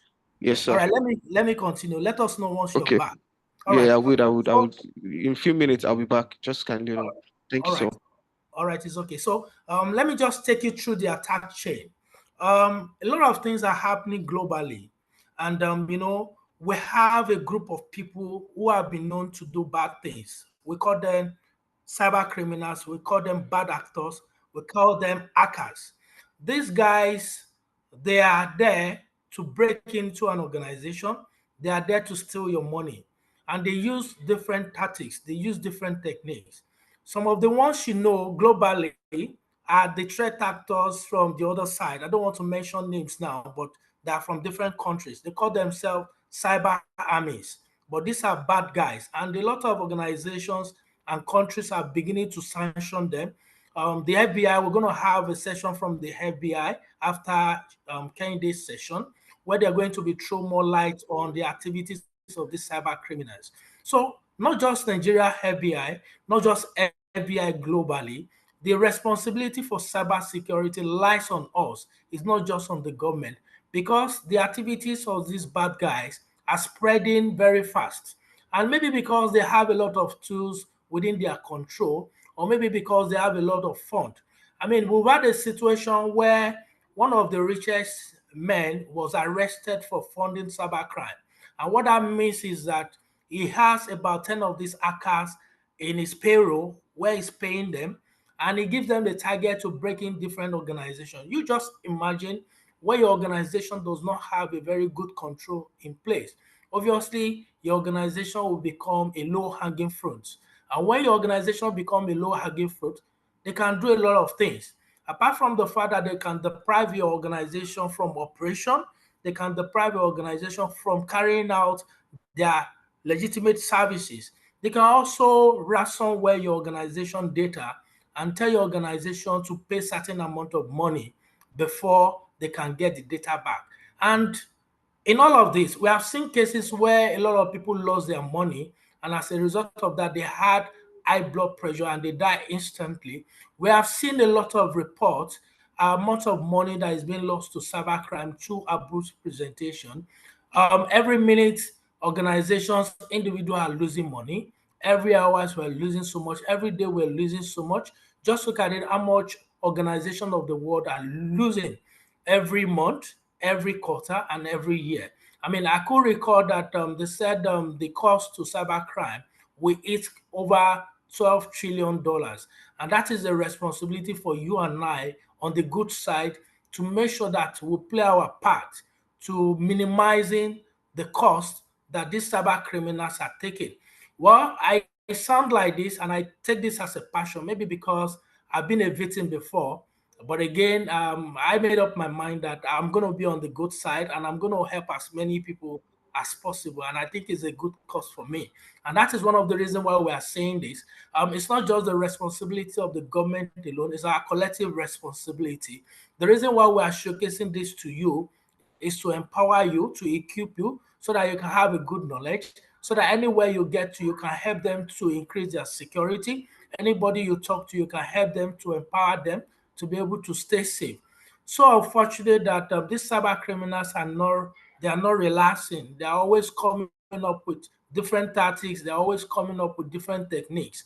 And just like the one I told you the other time, that they planting an insider, they give the insider, they help the insider to get the job, or they even apply for the insider to come into your organization, only for him to come and create a backdoor.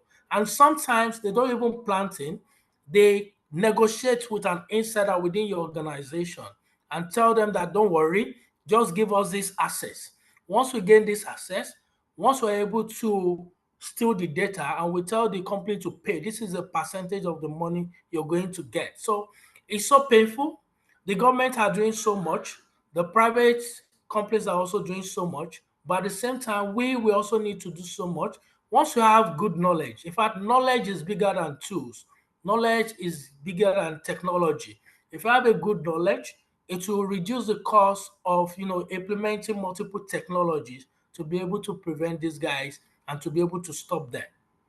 Very, very important. And just like we told you, there has been a model of all data breaches. What that means is that because they have hold of your data, these bad guys can also compromise your privacy.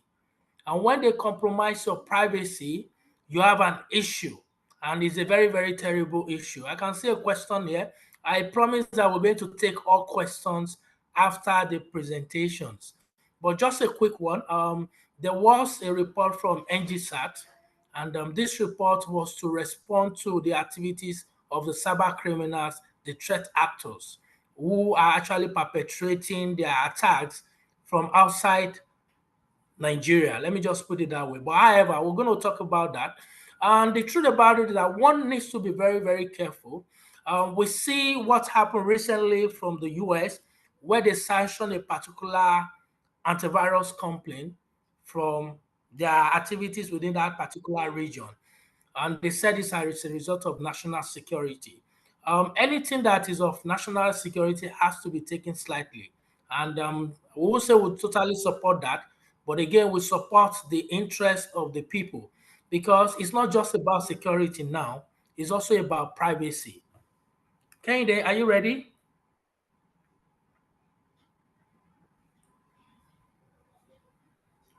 Okay, let's go on. Maybe we'll keep Kende's session for a hold so that we don't take too much time.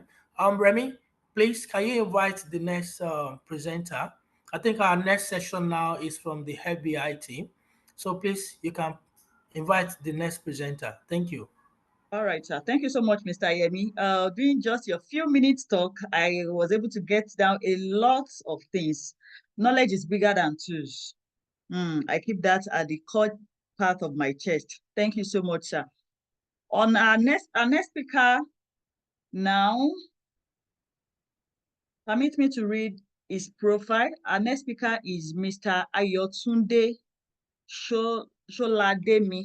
Ayotunde Sholademi. Mr. Ayotunde Sholademi is an accomplished criminal investigator with extensive expertise in cybercrime, fraud investigation, monitoring, fraud prevention and deterrence, anti-money laundering, and counter-terrorism financing investigation. And he has 15 years law enforcement experience. He's a certified fraud examiner. He's a certified financial crime specialist. He's a certified intelligence analyst. And presently, he works with the FBI, that's the Federal Bureau of Investigation, as a foreign service national investigation. Mr. Ayotunde, the floor is over to you. You're welcome, sir. Good afternoon, everybody. Good afternoon, sir. Yeah, I'm very happy to be here. I want to thank the organizers of this webinar. This is a very good one, and I hope and wish that we have more of this. I want to start on existing protocol. I am very happy about what the previous speakers have said, and I'm sure we have all gained a lot from them. I'll be sharing my screen now.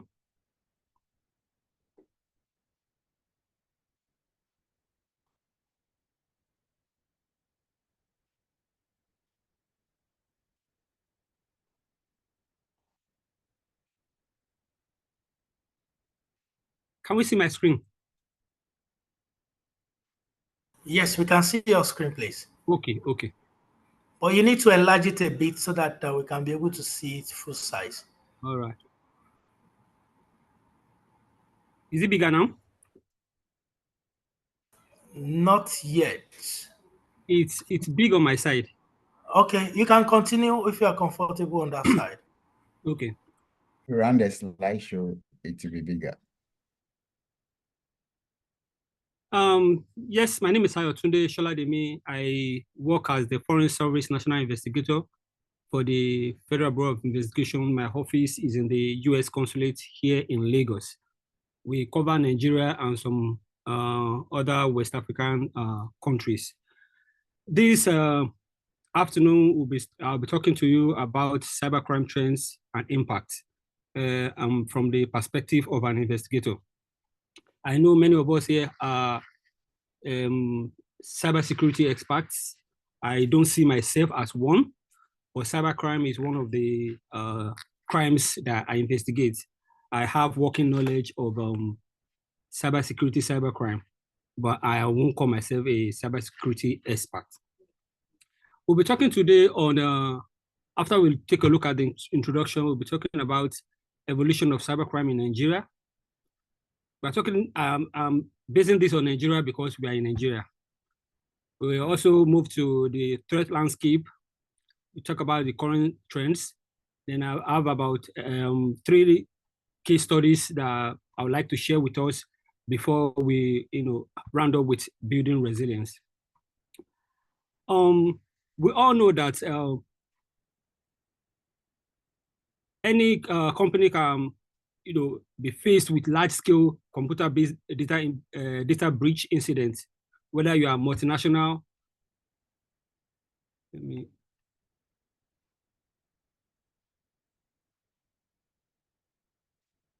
Whether you are a multinational corporation or a local business. So we'll move on to the evolution of cybercrime in Nigeria.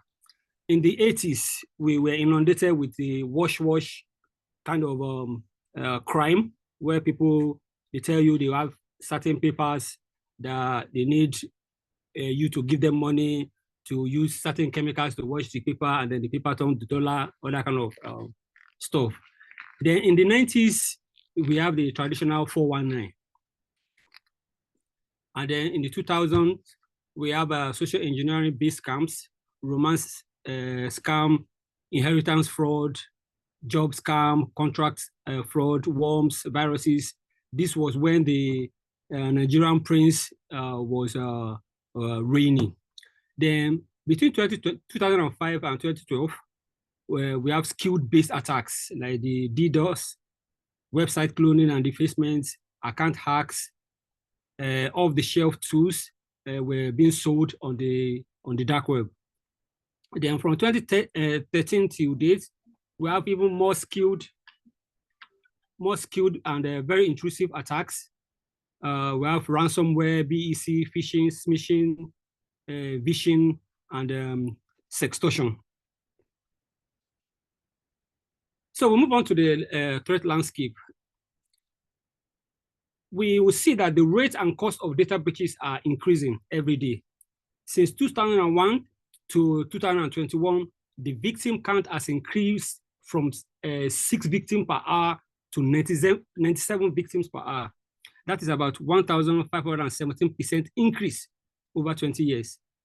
In 2021, the average cost per hour to individuals was $2,054. Since then, the hourly loss rate has increased, standing in 2021 at about $787,671. Sorry, Mr. Tunde, your slide, you need to update your slide. You need to move to the next page. We're only seeing your introduction page. Oh, sorry. Let me. Thank you.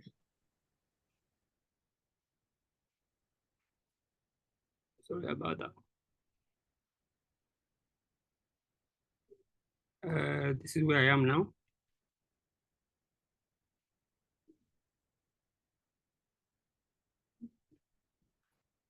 Click on presentation view. I think it should be better. Click on the next one, presentation view. Okay.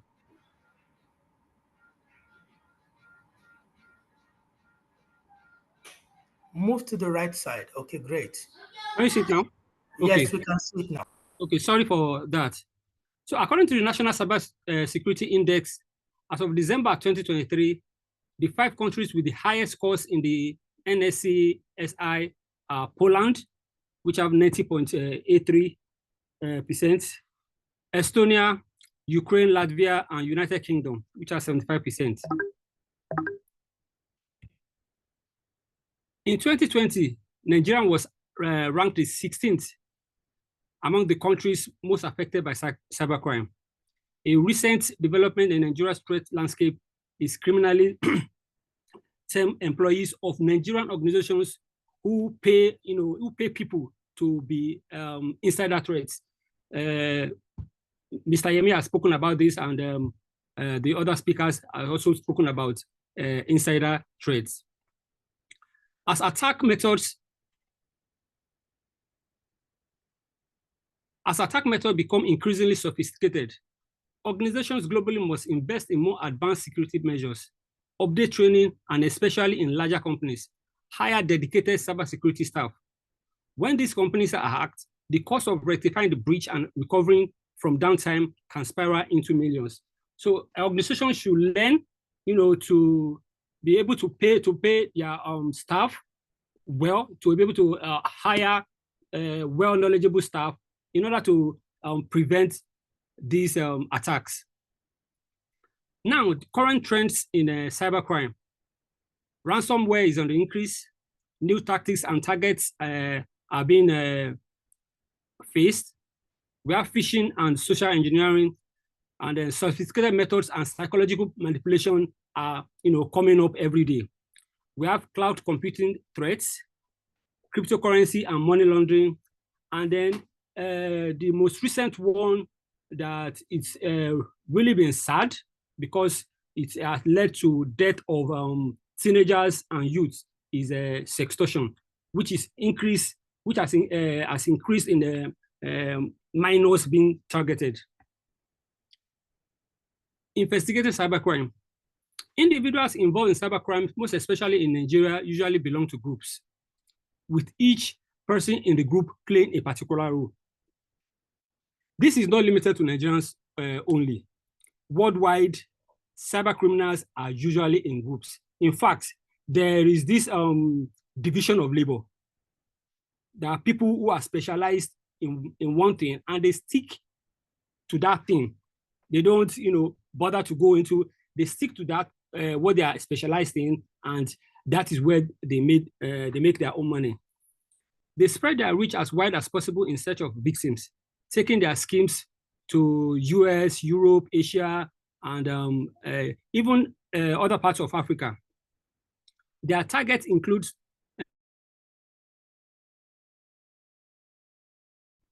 education, as well as professional and legal services and individuals. So this diagram here shows how cybercrime are, organized into groups. We have those who are the leaders. They are the ones that usually have the money. They recruit the other people and, give them different roles to play. We have the programmers and script kiddies who write codes and programs used by cyber criminal organizations. Then we have money mules. These are people who manage bank accounts that are being used to receive the fraudulent money. Then we have those who we generally know as the fraudsters, the Yahoo boys, who create and deploy schemes that spam and then they also phish. Then we have the hackers who exploit systems, applications, and network vulnerabilities. Then we have distributors. These are people who distribute and sell stolen data and goods from associated cyber criminals. So we can see that each of these groups, they have their own rules, and everybody most likely stick to that rule. They don't bother, getting their hands into other people's rules. They stick to their rule, and they are specialized in that role, as we can see. The Federal Bureau of Investigation has been collaborating with law enforcement agencies in Nigeria to bring fight against cybercrime home to criminals through several specialized operations. Since I think 2018, we've tried as much as possible to organize one operation per year and each operation is specialized in different kind of mostly cyber crimes. In 2018, Operation Wire Wire was organized, and the operation took place simultaneously in 7 countries.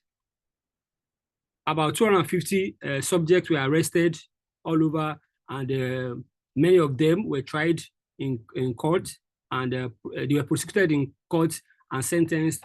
Many of the cases are still ongoing in some of these countries. And then in 2019, Operation Rewired was organized. It covered about 10 countries. Over 400 subjects were arrested. In fact, we are still arresting some subjects that their names appeared under this operation. And then after that, we had Operation Goldfish, Operation Eagle Sweep, that was in 2020. We have Operation Nasara, which was in 2023, and we have most recently Operation Artemis, which was last year. Artemis focused mainly on sextortion. You won't believe that we had about 400 cases under 400 subjects under Operation Artemis, and about 35 young boys killed themselves because of the due to the crime these people committed.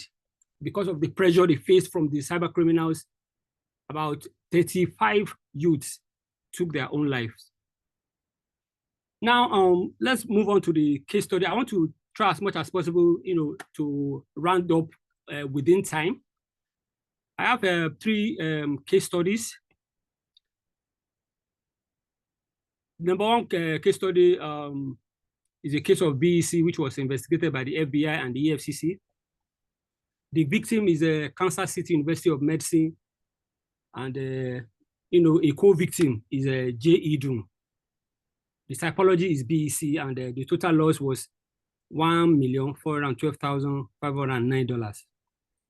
The bank that was used to move the money is Bank of America, and the destination account was Access Bank in Nigeria. So what happened in this case was that KCUMB is a university in the US. They had a major capital project with J.E. Doom. J.E. Doom is a construction company. So when it got to the point where KCUMB was supposed to pay J.E. Doom, that is when these bad actors swap into action. They sent a fake or a cloned, using a cloned email address, they sent another account number to J.E. Doom. J.E. Doom, not knowing what was happening, paid this money into this account that was supplied to them.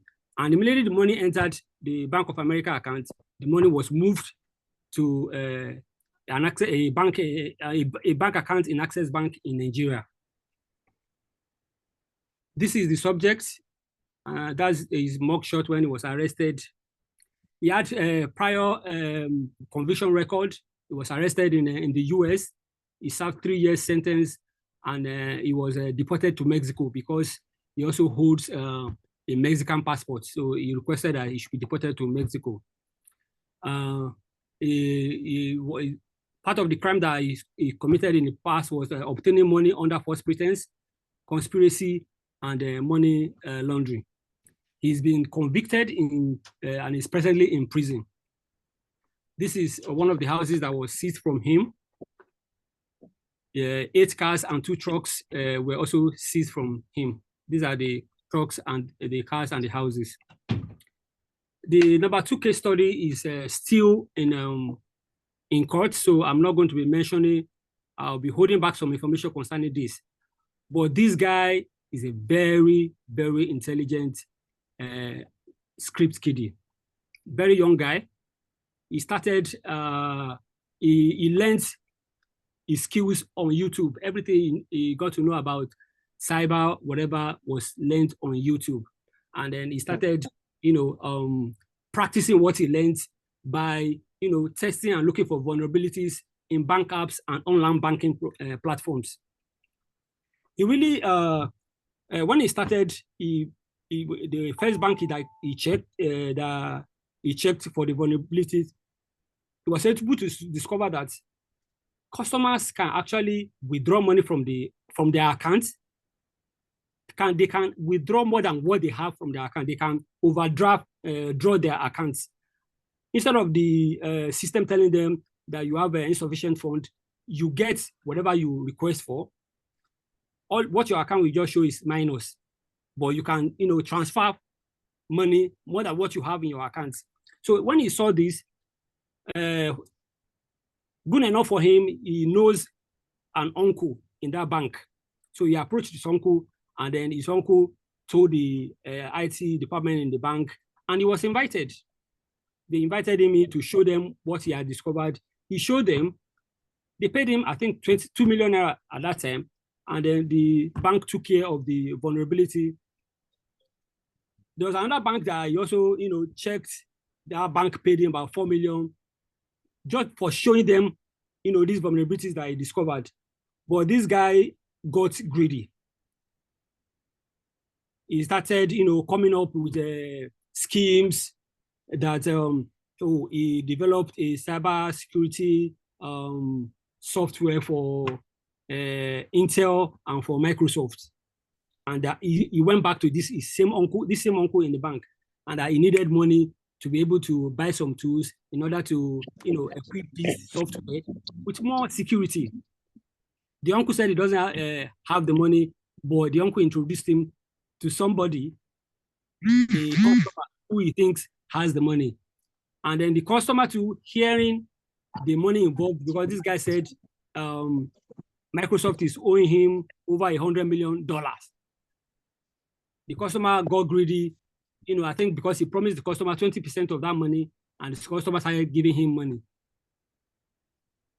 What this guy did was, he has a tool whereby he can send, for example, using my email, you will type in my email there, using my email address, send an email to somebody else, and the person will think I sent the email because it is my email address. It's not cloned, it is my email address that will appear in the sender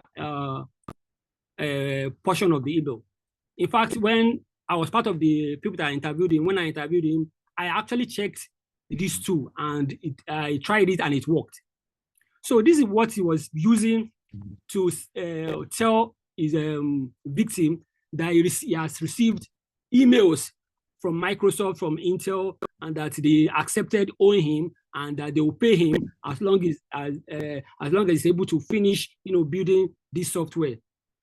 He showed the customer this, and the customer believed. In fact, the customer went as far as helping him to get a lawyer in the US, because they also sent emails to the lawyer. In fact, the lawyer received emails purported to come from Microsoft. The lawyer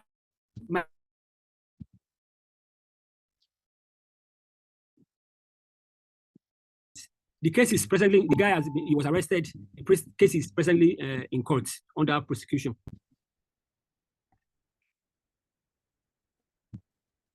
And the third case study happened sometime between the month of January 2020. Okay, these are the charges that the guy was charged against in court. The third, can you hear me, please? Yes, yes. All right. The third case study is it was also investigated by the FBI and the EFCC. It's a case of sextortion. This 15-year-old American boy got an invite, a friend invite from a certain female, and the boy thought it was actually being befriended by this girl, accepted the friendship, and then the supposed girl, started chatting with the boy. It got to a point the girl said, "Oh, he's bored, that she want to do something freaky," and the boy asked what. She asked the boy for his nude, and the boy said no, that she should send first. This person, got pictures from the internet and sent to the boy. The boy, thinking it was the person he was chatting with that sent him the pictures, took nude pictures of himself and sent to the supposed girl. Immediately, this person got the nude pictures. That is when the threat started. He started threatening the boy to that they will release the pictures to the boy's friends and family if he doesn't pay. The boy was overwhelmed by the incessant calls demanding for money and the shame of his nude pictures being exposed to his friends in school and his family. In fact, when the parents of the boy discovered, they called law enforcement, and then when law enforcement got to the house, they talked with the boy told them everything.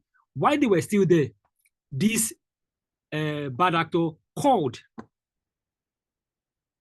and they started threatening the boy again that if they are going to release they were supposed to take, they left the house, and 30 minutes after they left the house, the boy's father called. But this time around, he called to report that the boy had shot himself. The boy died because the threats, the calls, it was just too much for him.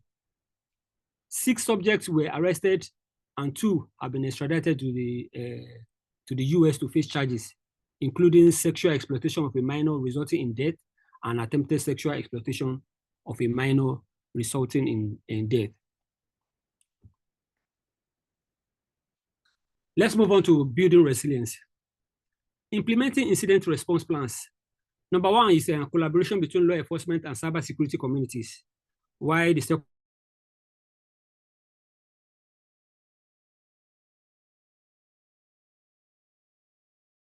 it is something that we have to be doing continually. Make it an habit every day.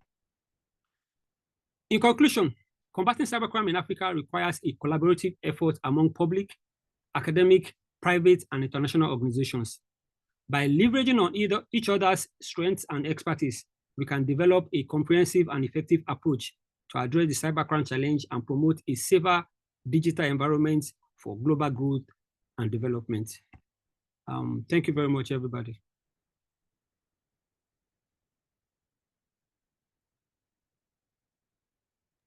Thank you so much, Mr. Yotunde. This is an amazing session. I keep screaming as we are reading different cases. I keep screaming and screaming like, how, wow, wow. Thank you for the insight. We are so, so grateful to have you on this call. Thank you so much, sir. Thank you so much, sir. Please kindly share the link to your various network. You can still join the section. We still have some minutes more to go. Then also, if you have your questions, kindly drop them in the chat box. Someone is presently compiling all the questions, so kindly drop yours. Thank you. We'll move quickly to the next section. We don't know if Mr. Kehinde is ready for his demo section now.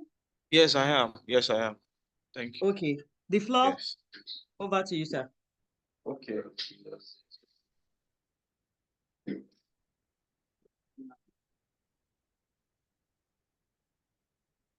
Okay, please let me know when you can see my screen.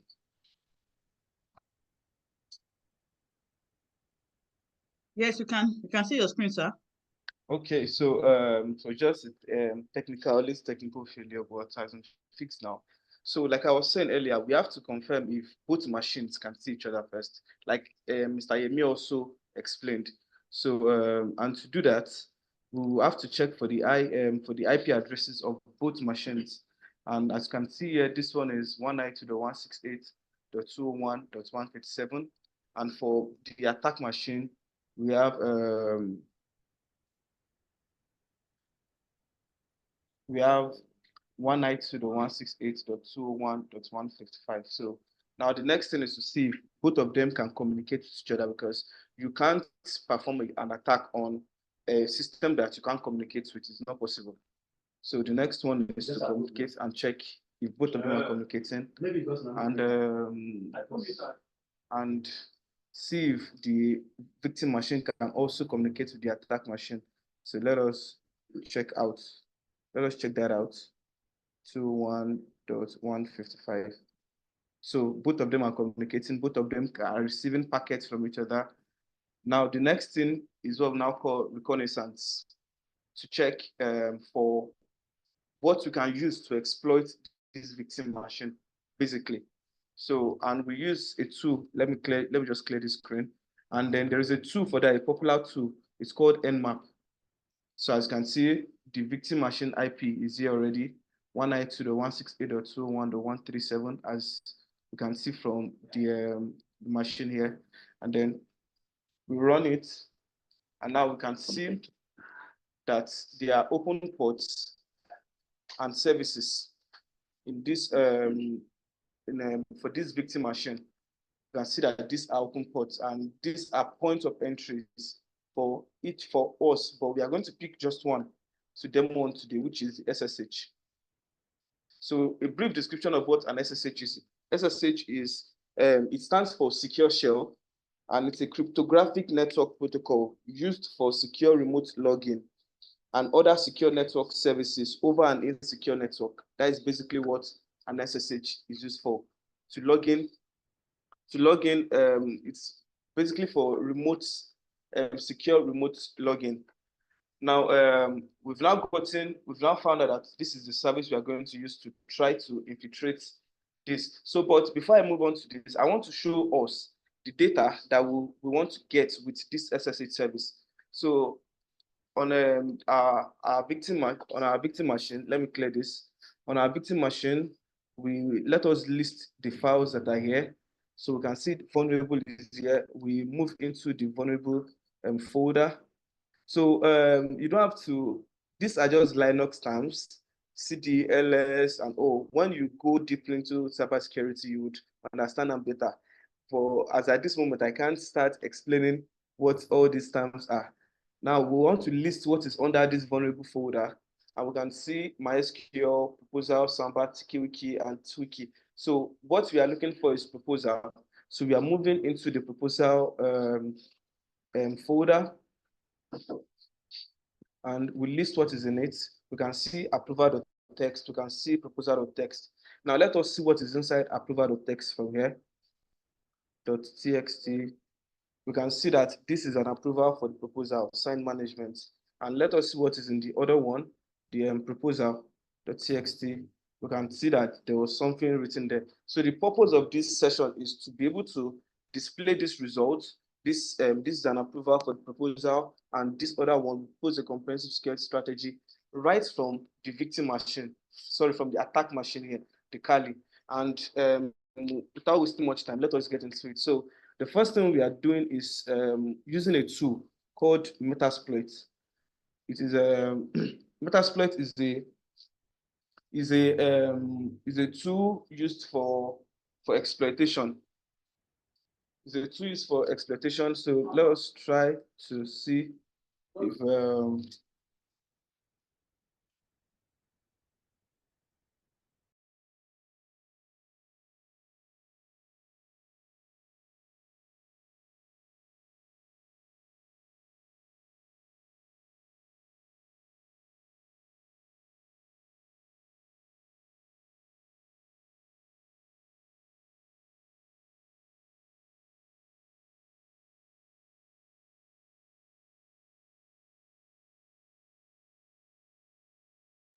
so sorry for that little break in transmission. So this is the command prompt to be able to get the file, what we need for the exploitation. So like I was saying, Metasploit is an offensive security tool with a lot of modules, basically to help with exploitation, to be able to send payload, to be able to create backdoors. So let's just give it a few seconds for it to start, and then we'll continue with the exploitation technique.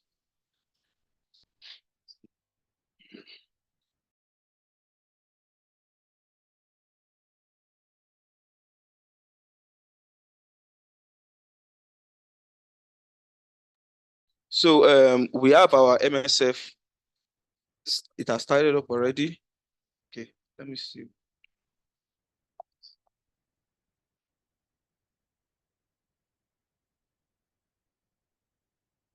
Okay, so this our MSF has started already, and now, like I said, we have plenty modules on MSF on Metasploit that we can use for exploitation. And the one we're actually looking for, being that we already know what ports we are looking into, the SSH ports, we are just searching for the SSH module. So we are looking for SSH login because we want to get the login credentials first. Before you can create an SSH session, you have to get login credentials to be able to do that.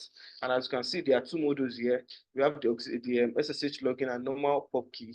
So we are using the first one, use 0, and as you can see, it's displayed here.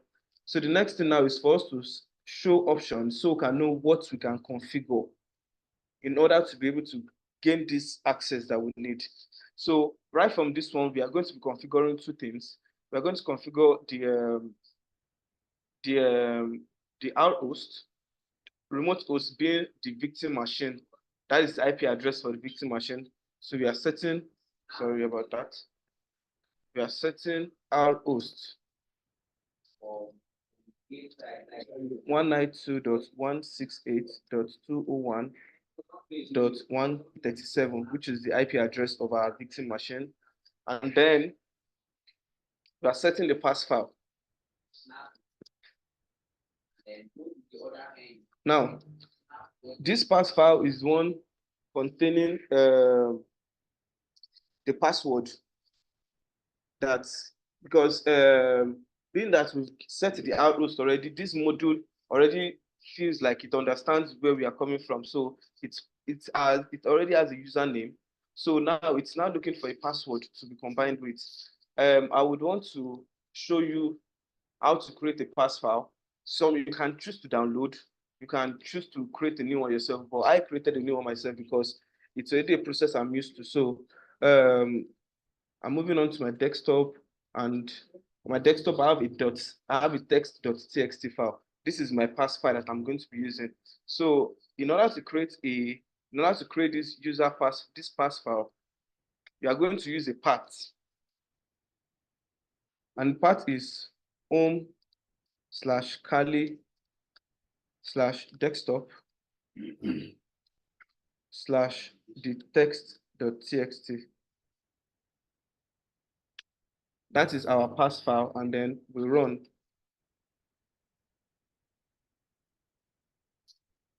Hold on, that is an anomaly.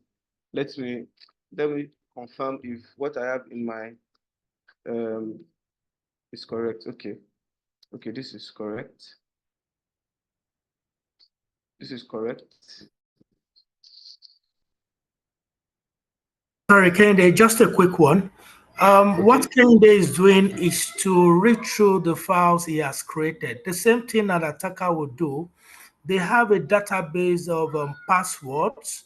They have a database of username. So when the attacker is trying to log in into your system or trying to log into your servers, they use this tool to run fast to test different email addresses, to test different passwords across your infrastructure. Luckily for the attacker, if he has your password among the database files, then they will be able to log into your critical infrastructure successfully. So what he's trying to do now is to create a file, and he's trying to use these names, this information in this file to try to log in and check into the victim system to see if it is going to be successful. Okay, so thank you very much, Mr. Yemi. Thank you very much, Mr. Yemi. So we've confirmed that this one is correct, but there was something I did not set, which was an oversight. So after you getting a pass file, that's where the password is. You have to set a username. So it's now the module now, like I said earlier, the module actually doesn't know it. We have to set it ourselves. So the module checks the username against the password file and see if there's a credential that actually matches. So for our username, I'm setting MSF admin as our username. And like I said for this victim machine is a test server. So these credentials come in by default, except to change them. And this is my default credential. So I've set this now. Let me run. As you can see, it has started forcing. And now you can see that there's a success here. There's success. So the username and password are correct. Now that we have this username and password here, the next thing for us to do is to come to create a new terminal and then run this command SSH MSF admin at the IP address, which is the for the remote host. So for this one, it is 168.201.137, which is this host here. This our vulnerable machine. This our victim machine. When you do that, it asks you for if you want to continue, you click on yes, and then asks you for the password. And now, because we created a pass file, and we can see from here too that this is the password, it is easier for us now to be able to connect into it. So we just type MSF admin as the password, and we are into this file. As you can see here, this is our, we already have access into it, MSF admin at Metasploitable. As you can see what is here too, you can see MSF admin at Metasploitable. So if I ls this, I'm going to see the file that I saw before, the vulnerable. As you can see, I want us to do this together. And if I cd into vulnerable here, and I ls, I'm going to get the same files that I showed you from the victim machine. So we are looking at proposal here. We want to see if we can display the same thing that I was able to display on that screen. So we are moving into proposal, cd proposal, ls, and as you can see, we can see the approval.txt and proposal.txt right from here. And then when we cut our approval.txt, we get the same message we got in previous one here. This is an approval for the proposal sign management. This is an approval for the proposal sign management. And when we do the same for the proposal.txt, we get the same message. We get the same message. And with that, that ends my presentation. Thank you very much once again, Mr. Yemi, for this opportunity to show cybersecurity enthusiasts here and beginners how attackers think and how they work. Thank you very much for the opportunity again. And like I mentioned earlier, this session is purely educational. It is not to be used against live system except when you have permissions to do such. If you do not have permission, do not try it because you can be persecuted when caught. So thank you very much. I will stop sharing my screen now. Mr. Kainde, that was a great presentation. Thank you for the demo presentation. It gives us a lot of insight into that. Thank you so much. And I also love the disclaimer you put at the end of your presentation. Thank you, thank you. This is another disclaimer coming from the Cyber Defenders Network.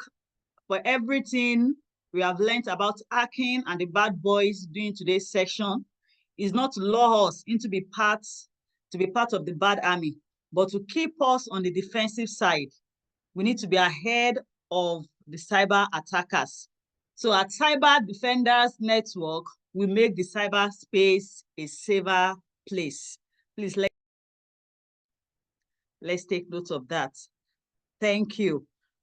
Our next speaker will be coming on now, but slightly after the next speaker, we'll be having a cyber quiz after the next speaker. Then all our questions will be answered by our speakers.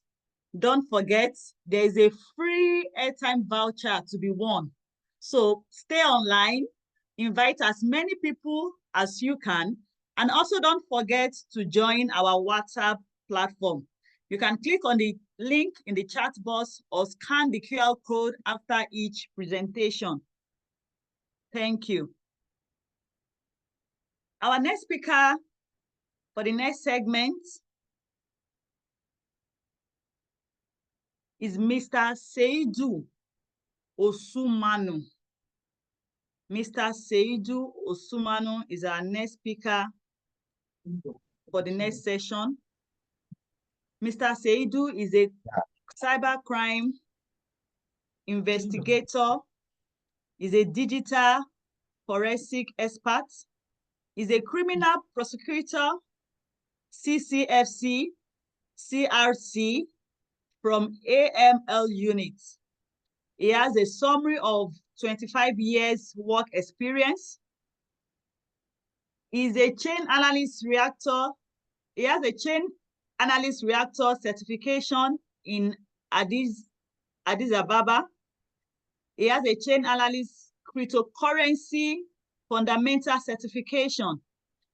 He has a certification in criminal prosecution and litigation in the Ghana School of Law. He has MPHL Cybercrime and Computer Forensics, Atlantic University, USA. He has BSc in Information and Technology, Managing Network Security from Kennesaw State University. He has Information Technology Infrastructure Library, ITTL, from Service Management. He's a certified digital forensic examiner. He's a Cisco Certified Network Associate, Cisco NCCNL Security from Charles Sturt University, Australia. He's a Cisco CCN Security Charles Sturt University from Australia. Expert Cybercrime Investigator, International Certification, Computer Hacking Forex Investigation, International Fraternment of Cybercrime Investigator Certification, Executive Certificate and Advanced Certificate in Security, Intelligence and Forensic Studies, Kutros University, and lots more. Mr.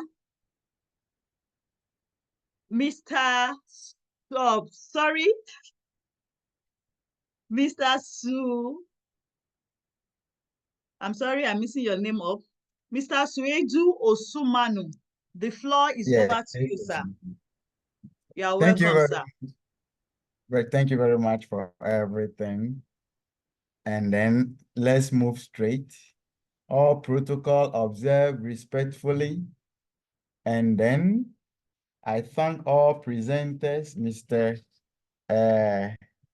Ayotunde, Kehinde, Jesse, Yomi, thank you for your program, and my brother Abubakar Isaka. And then Dr. Adeyini, I'm very grateful. Thank you and greetings from Ghana. Let me move straight to the program, and this program is centered on digital forensics and cybercrime investigation. So we'll discuss more threats and things that affect us. In the course of our presentations, we have we heard something on threats, we heard something on vulnerabilities, and we know of malware, software, spyware, ransomware from our previous presenters. Those born before computers, when you are mentioning this, where, they will ask you, what are you wearing? So we are here to learn more, and then we are here to know more about things around us. They say cybersecurity. When a security is breached, then vulnerability takes place. So we are vulnerable to attacks, and things affect us. You heard about romance scam, sexual extortions, etc., etc. We will talk about them. And I thank all the presenters, and I know this is going far, and this is going to help all of us. And then we can see the relationship here as my colleagues explained. You can see social engineering, sending you message and stealing your information. And we know of phishing. Phishing too is another way or another technique that they send you things and steal your information. So to me, right now, I have seen that phishing is a twin brother of social engineering. True or false? Will you agree with me?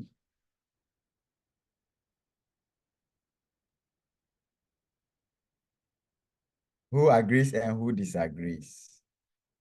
So let's move on straight. So you heard more about me, and this is in brief. And then let's move on. This is just something, don't be frightened. It's just a normal thing that when you write and when you move on, you get them done. Now, we know we are in Africa, and most of us are centered in West Africa. Though there are people joining, they may be from other part of the world and any other part of the country. We know what we are saying. And as usual, West Africa is known for being a region in which cybercrime thrives. And this crime converge and happens in through Ghana and Nigeria. Ghana and Nigeria, we are somehow linked. Friendship, jollof rice wise, and football wise. We are brothers, and then we are competitors. I hope I'm not lying. So Nigeria happens to be the king when it comes to this aspect. And Ghana happens to be a let me say, associate. Now, I'm just saying this because whenever there is a crime and it's involved or it is a cyber related, Nigeria has more high opener, and whenever something is committed there, it comes to Ghana. When they are pursuing their suspect, it ends up in Ghana. So it's like we are saying that there is some kind of tight security in Nigeria now. Nigerian security is really working. The knowledge, the wisdom in Nigeria is very high. And to be on top of everything, you know, when we also want to follow the trend and we are linked to Nigerians, we are able to curtail whatever cyber menace that is taking place in our countries. So when we say 419 or whatever romance scam, when we associate ourselves with the Nigerians, it becomes easier to investigate those things in Ghana here because it happens there before moving to Ghana. And most of the fraudsters, you know, some of them, you know, they work hand in hand with Ghanaians. You know, it is something normal. So we know there are some, let me say, crime like business email compromise. We have the romance, we have the crypto investment scam, we have the sexual extortion, etc., etc. Now, fighting cyber prohibited crime needs some kind of special skills, as we all know. Cyber criminals nowadays prefer using cryptocurrency. I think one of the facilitators spoke about it, and then we know crypto. When we say crypto, crypto is a whole lot of issue that I will discuss briefly. Though we don't have enough time, I'll try and stay within time. So crypto criminals prefer using cryptocurrency over physical currency that we call fiat currency. Those days, you get crime, they defraud you, they steal your money. Now, you put your money in the virtual world. You put your money in your Momo wallet. Someone, they don't need your permission. They go in there and then they steal your money. We are there and people will call some other people and tell them that I have mistakenly sent you money in your wallet. Now, if you don't exercise proper cybersecurity measures or any other thing, then you become vulnerable. They will deal with you.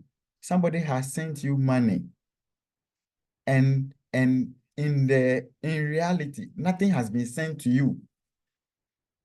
So without any idea or without being smart, you end up sending your money to whoever that you don't know, and they take your money. Being a good Samaritan. Now, if you are, let me give this example. For instance, somebody has called me that he has mistakenly sent me money, and I have received text message, and I don't believe in that, or I'm confused.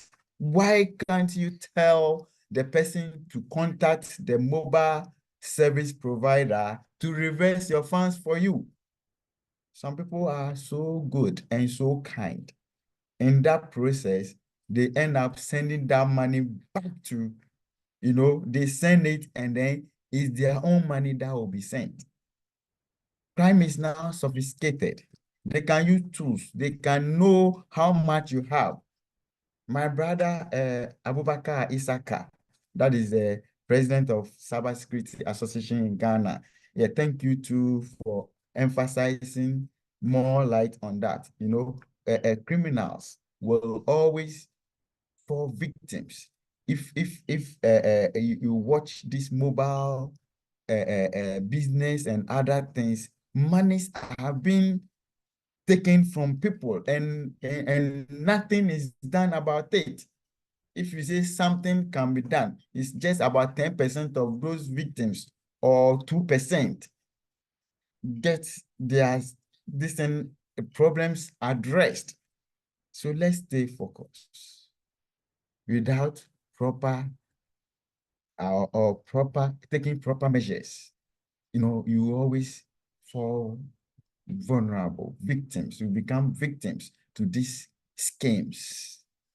You see, so criminals can easily convert and transfer their illicit obtained funds into the virtual worlds. That is the virtual wallet at any point of time.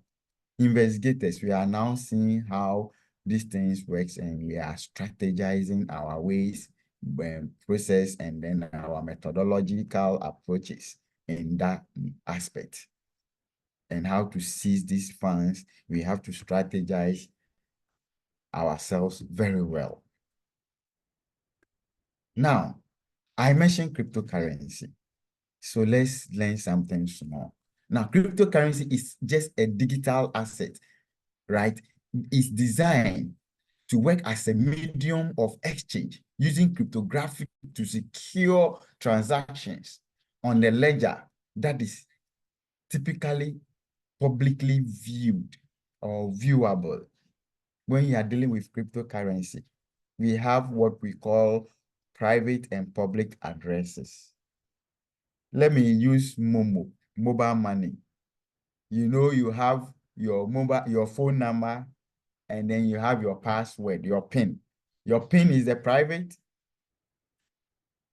So when you come to cryptocurrency, your private key becomes your access. If anybody gets it, the person can access your funds.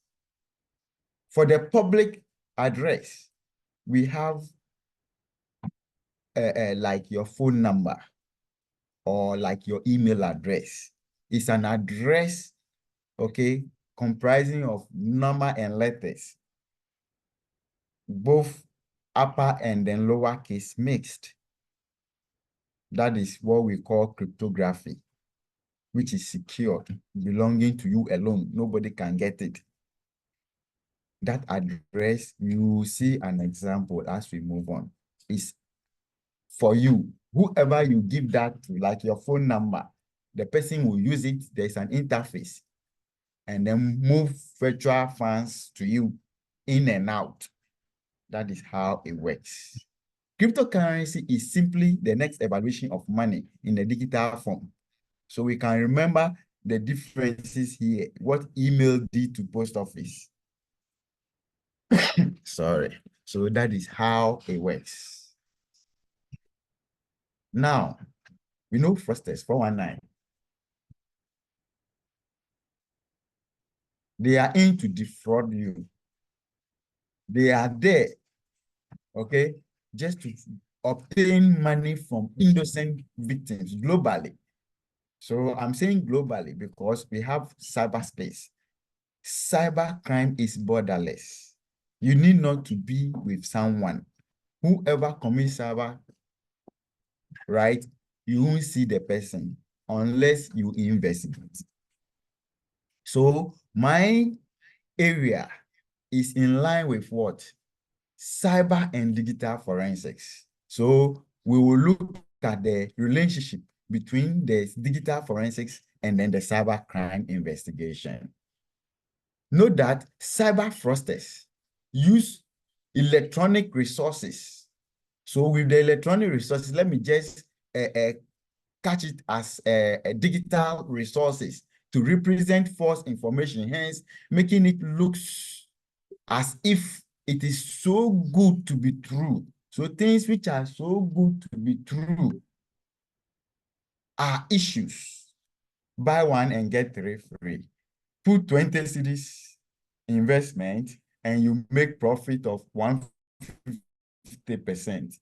Invest this amount of money and then for 3 months, you are going to make 500% profit. Then people will do that. We need to be careful. They will deceive you. Fraudsters are there to deceive you people. In West Africa, we have a lot of cases that we are handling. We have the banking fraud. The bank is suffering, but they can't say anything. Killing me softly. I know you've heard that song. They are being killed softly because they can't speak. Because, you know, they don't speak because when they speak, they will say they will lose customers. So they suffer within. Someone will say internal bleeding. We have this forex trading investment, making things so good to be true, defrauding people. We have the SIM swap and then the SIM cloning. You have your phone and somebody takes your number for selfish interest. Why do they clone phones? They clone phones for a whole lot of reasons. You know, account takeover. If I have bank account, somebody can clone my SIM. So if your phone, your SIM card is misbehaving, the network, then you have to stand akimbo. You have to be careful. You have to be alert. If it starts going on, off, in that manner, then you should be careful. Get closer to your bank account and those things and know that nobody is moving your funds, especially those on e-banking. A fraudster clones your phone and then gets there, try to set the OTP or the password. So when in the attempt of resetting, your password or your OTP will be sent to your phone number. If it is cloned, it goes there. And then they just get into your account and move funds. There are a whole lot of issues now. Mobile money fraud is there.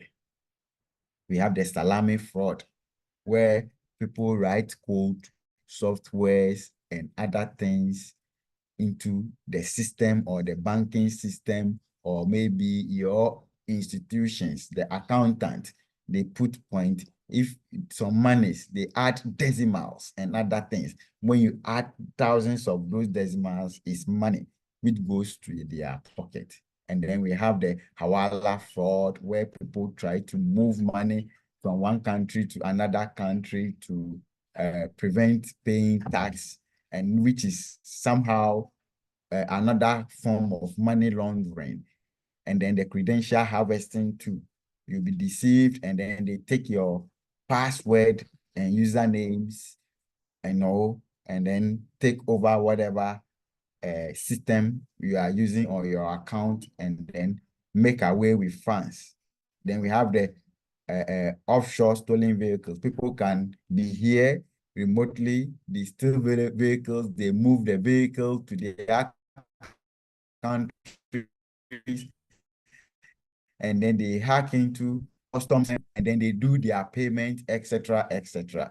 Then we have the advance fee fraud too, where you'll be asked to pay money into your bank account. You will be paying into certain avenues. by receiving messages. They create letterheads with some government official signature and other things to convince you that you won contract awards and other things, and that you have to pay some fee in that regards. And then we have the romance or inheritance scam. People, you see a lady, the lady you propose, the lady will not even mind you. And that lady will fall victim to romance scam. It's very painful. The lady wants six-pack guys. You are slim, you are not six-pack. So a fraudster, knowing that the fraudster will just use somebody's image and put his head on it, and then, in cyber we call it morphing. So they put the head on somebody's body to make it as if it's the person, and someone will say that he has properties, gold, and other things. And in that regard, they will send pictures of gold to convince others and take whatever monies from them. Okay, in respect of being moved the gold to that person. And then the sexual extortion too. The romance link, most of the romance fraud linked to sexual extortion, where you have people giving their naked pictures, or they use two softwares to take your naked picture, or those who put their information on the internet, they take their pictures and put it on the naked body, and they send to them that if they don't pay, they will broadcast, or they will send their picture on the social media. And then there's this kind of trafficking of persons, and then social engineering, as one of our lecturer discussed. Now, all these things happens. Crime, fraud, so many things happens to us, people, innocent victims. Regardless of your age, whether you are old or not, whether you're a minister, you're a president, you're a pastor, whether you do powerful miracles or not, fraudsters don't look at that. They come to you. Only when you become vulnerable, you allow yourself. You don't exercise proper cyber security. Once you are on the net, once you can send information digitally, you should stay safe, else you have issues. So we have the relationship here. Now, cybercrime is a crime which is being committed through the use of a digital device. Okay, so that digital device is a target, okay, of another digital device. So I can use my mobile phone to attack. I can use my laptop to attack. I can use my iPad to attack and send information, etc., etc. Now, if somebody defraud someone and you are to investigate, then we move to the cybercrime investigative side, where we investigate people through special skills. And to investigate, we have some tools, that is the digital forensics. They are scientific approved tools that does a lot of extraction and analysis, right? So you can see some tools here. We have this tool here, we call them write blocker. We connect it to devices. We are supposed to protect the content. We are supposed to prevent overwriting of data. We are supposed to maintain the metadata. When we say metadata, that is the timestamp of a file or information that you have within your storage device. And we have another one too for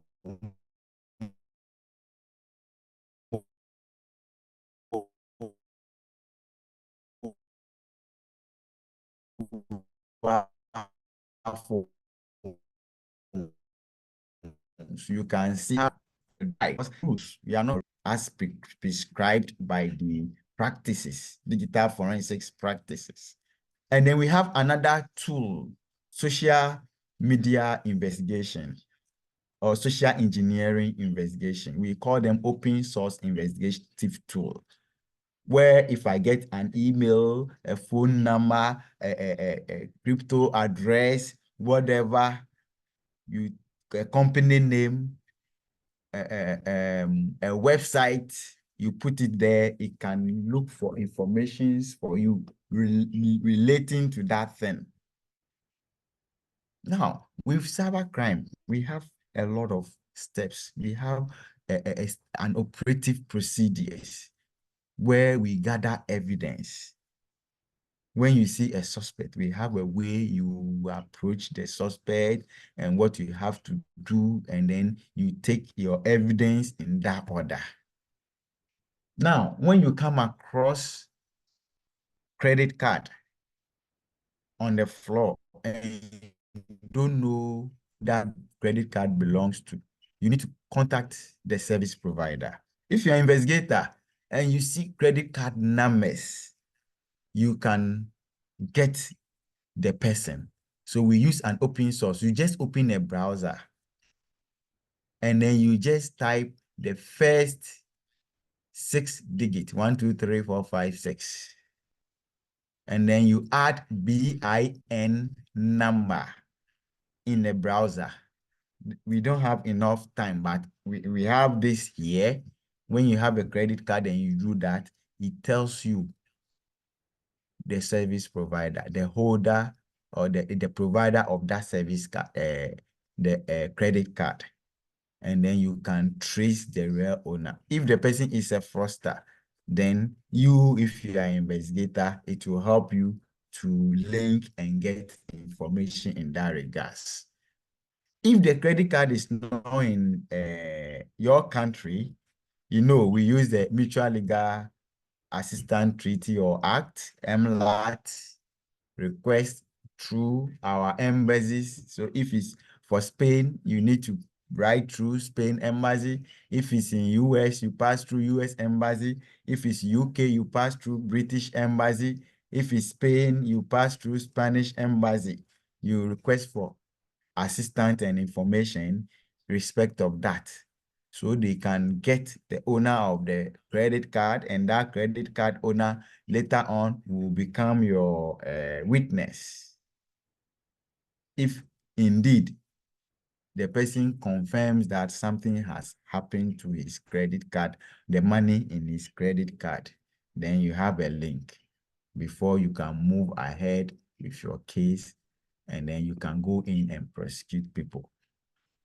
Well, I'm working with the Economic and Organized Crime Office. And we, as you can see on the screen, there are a whole lot of mobile fraud and SIM fraud cases that we are investigating. It's very serious. It's very serious. You can see monies which are being stolen just like that.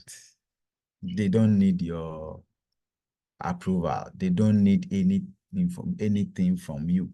It's just the normal.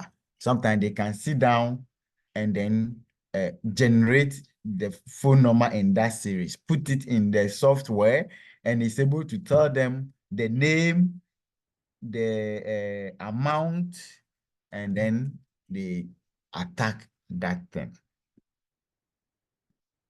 It's a whole lot of challenge. And then we have the approach, some of the approach. We will receive emails. Some of the email will say that you have what? You have gotten scholarship. You have won an American visa lottery. Some of them will say that they are what? They are investing. You can invest there, etc., etc. For us to investigate, we have open source tool, a lot. We have the central OPS, we have the who is, and then what is my IP and domain and etc. Puff Daddy, etc., etc. We go to that site and then we put the email. Sorry, not the domain. When we say domain, Anything you see with the .com, anything you see with the .org is a domain. So we investigate the domain.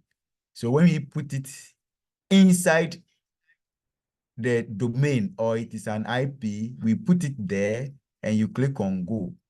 The next screen tells you the results. We have the results here. Okay, but before we get to the results, we also have phishing attack through social engineering, where people receive messages just like that. You'll be there and then you receive a message. Phishing attack.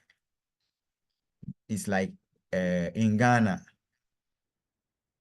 people's SIM were being blocked because there is a strict rule that you should use your national identity to register.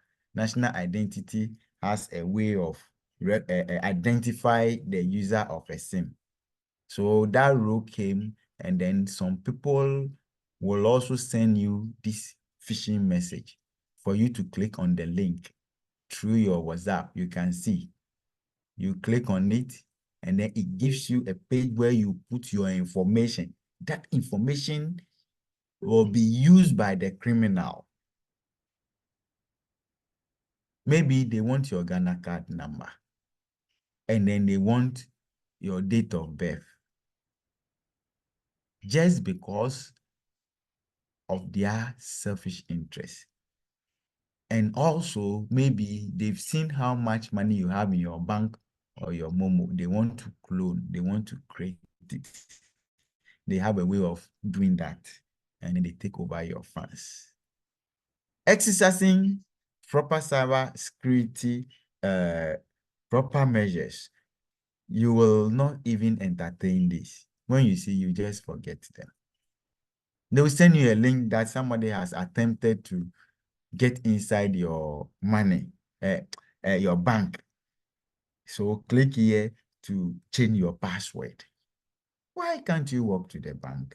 Please don't be lazy. Get to your bank, inquire, and do the needful.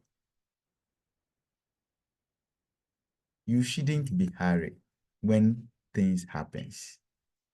And then they said, Canada Job Bank. They give job to people. There was a domain name. You can see from the top, canadajobbank.org. So putting this inside what we have there, the domains dozer. After clicking on the go button, we are able to get these results.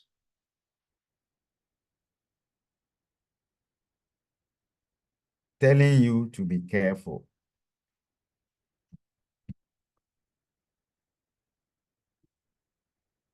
Now, what we saw earlier on is pointing to something. We call something email spoofing, and then we have domain spoofing. We have that this kind of business email compromise because of this issue. People will create an email for that email to look similar. If you watch this, also 75@hotmail.com. The next one too is also 75@hotmail.com. They look similar. This is what we call email spoofing. One is different and one is correct. Now, the email spoofing, you have what? We have the O and the 0. You can see that. Domain spoofing too, they do the same thing. You have all those things it will convince you.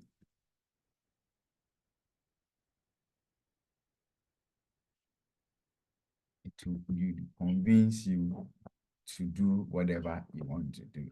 I have seen questions in there.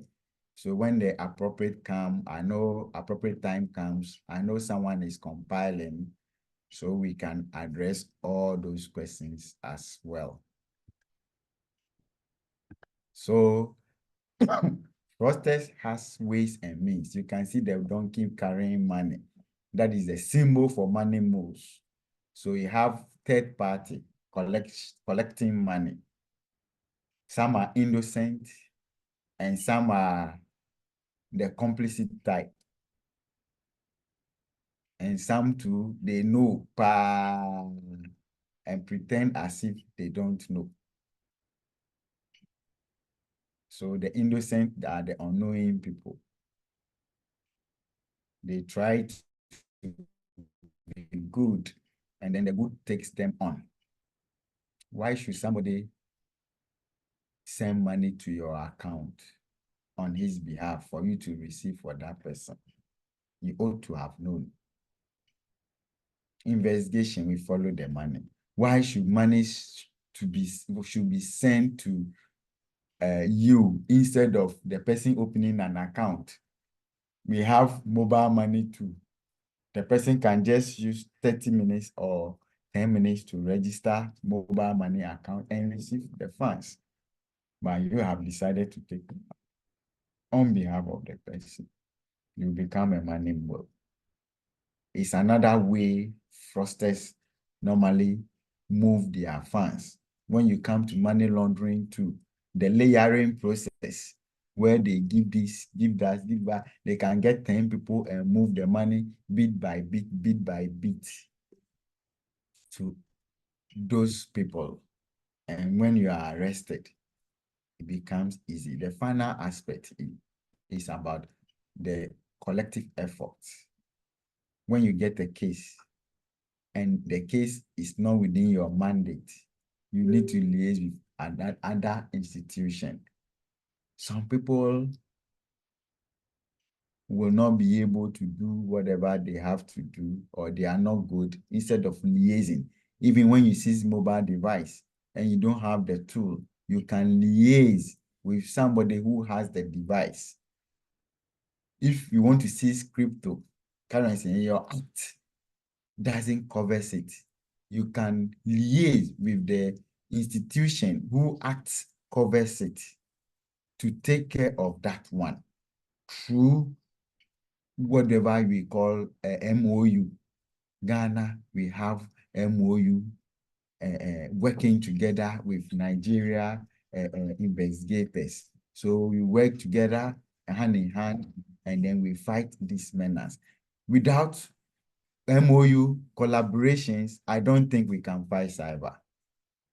In Yoko, in Ghana, we have 3 institutions, and these institutions are fighting cyber, and then fighting cyber, they have this guy, this unit and that unit coming together to fight with any other unit too, working together to fight this menace. Okay, so we have our act. We have this act, and then the act that we have gives us the mandate. Special prosecutors, they have the act. We have the Narcotic Control Commission, they have the act. We work together collaboratively. Our Ghana police doesn't have, so we can work together with the police, and then we find solution to whatever thing we are doing. So I have explained the cryptocurrency as we know. And then in Africa, we have set up what we call African Cryptocurrency Working Group. We meet yearly, we learn together, and then we exchange idea and knowledge.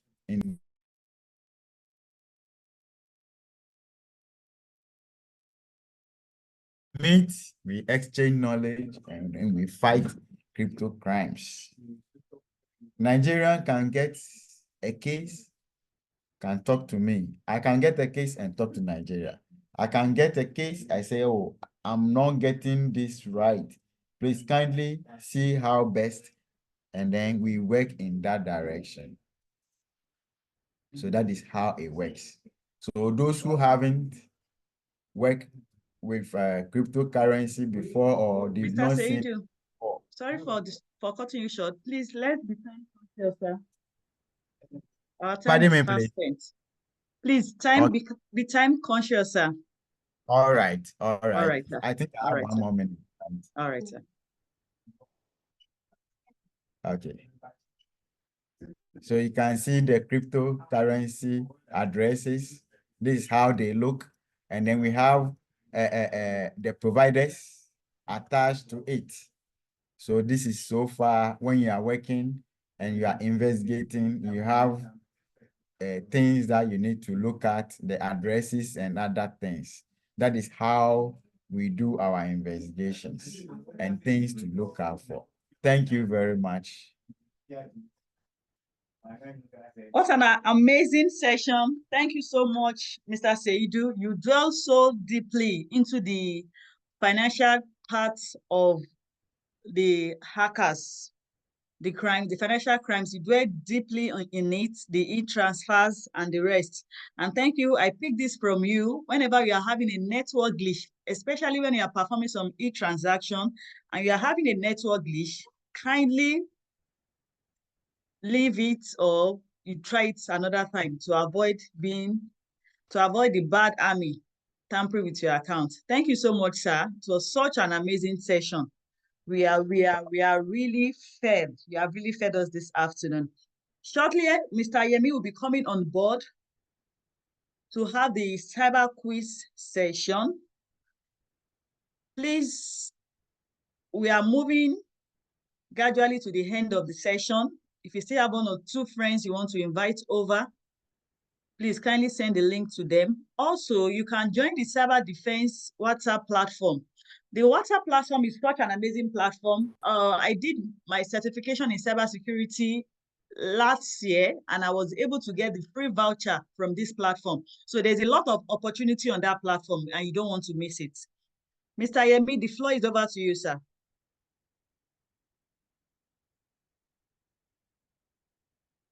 All right. Thank you so much, Remy. Thank you for the wonderful job.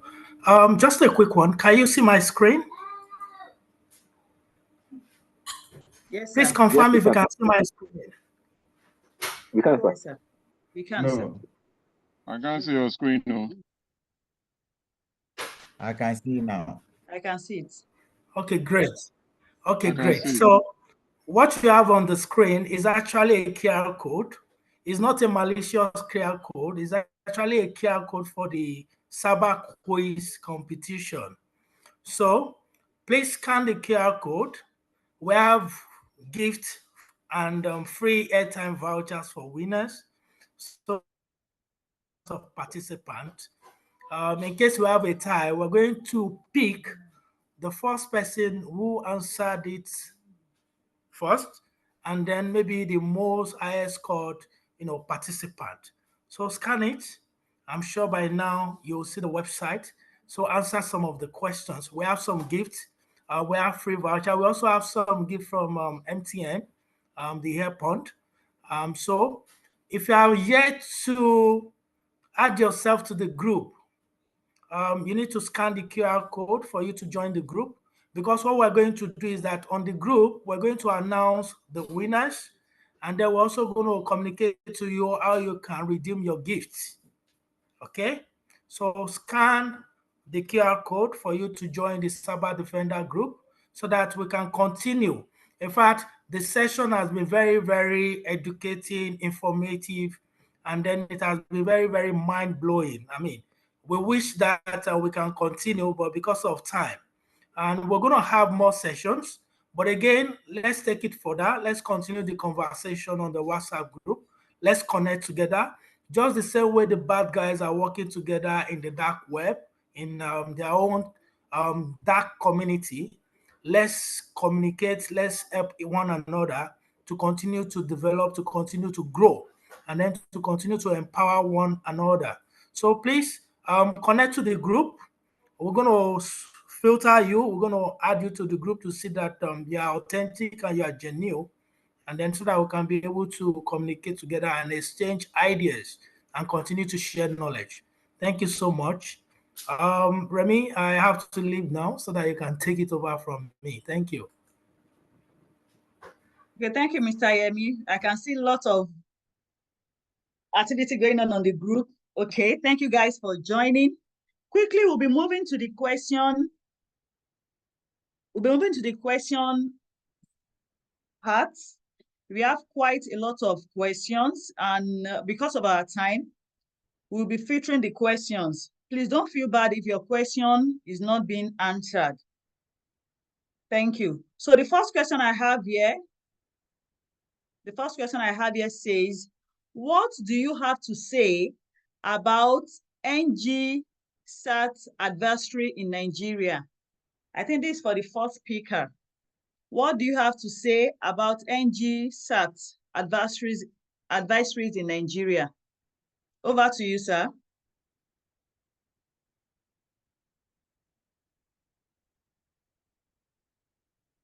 I don't know if Doctor is online or Mr. Ayotunde. If they are not, I can take it. Dr. Adeni. Okay. Sorry, I didn't get that question right. Okay, sir. Okay, sir. The person says, what do you have to say about NG SAT adversaries in Nigeria? NG SAT adversaries in Nigeria. Okay. If is that a computer emergency response team? If that's what the person is trying to say, I wouldn't know. Anyway, when it comes to certification, all right, let me comment. Let me comment. Since it's not a cybersecurity career question, let me comment. The NGSAT is actually an arm of Nigeria that responds to threats. You know, just like we have it for the UK, we have it for the US. So countries across the globe are mandated to have a kind of emergency response to respond to threats and affect the national infrastructure. So the NGSAT is an arm of Nigeria who is responsible and saddled with responsibility to respond to any incidences that have to do with the cyber threat or cyber attacks. And they have been doing great work. I mean, we must commend them. Though we won't say that they start lately, but they've been doing great work because we've been seeing their response. Their response. Sorry? I think someone was, yeah, I think it's a background network. Okay, fine. So they've been doing very fantastic work. They've been providing adversaries, they've been providing guidelines, they've been providing tips on how to stay safe. So they are actually an arm of government that is saddled with responsibility in ensuring that organizations and individuals and companies are safe and secured. Thank you, sir. The person that asked the question, I hope you are satisfied to some extent with the answers gotten. So I move to question number 2. This question number 2, I think, is directed to Mr. Kehinde, and it says, how do attackers get victims' network address IP? How do attackers get victims' network address IP? I don't know if Mr. Kehinde is still on the line.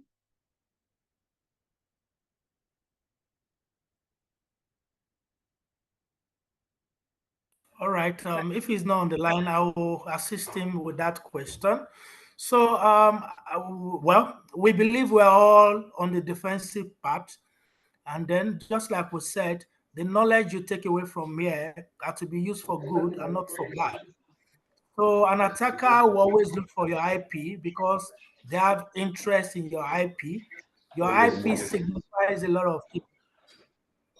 Your IP signifies a lot of things. Your IP is your identity. So for an attacker to get your IP, the attacker must be on the network. And don't forget that the internet has become a single network where you have a network of multiple networks. So they need to use different tools. Part of these tools are online, available for free. And then also, once they use that tool, they will be able to get your IP. If they are on your network, there are other tools that they can use since they're on the same network with you to be able to get their IP. So, like we said earlier, there are a lot of information you can get on the internet via the YouTube. And from what Mr. Seidu also presented, there are some few domains he mentioned which you can also use to check for individual IP. We're also going to share this presentation slide on the group. So we advise you that if you are not yet member of the group, try to scan the QR code or click the link to join the group. Thank you. Thank you, sir.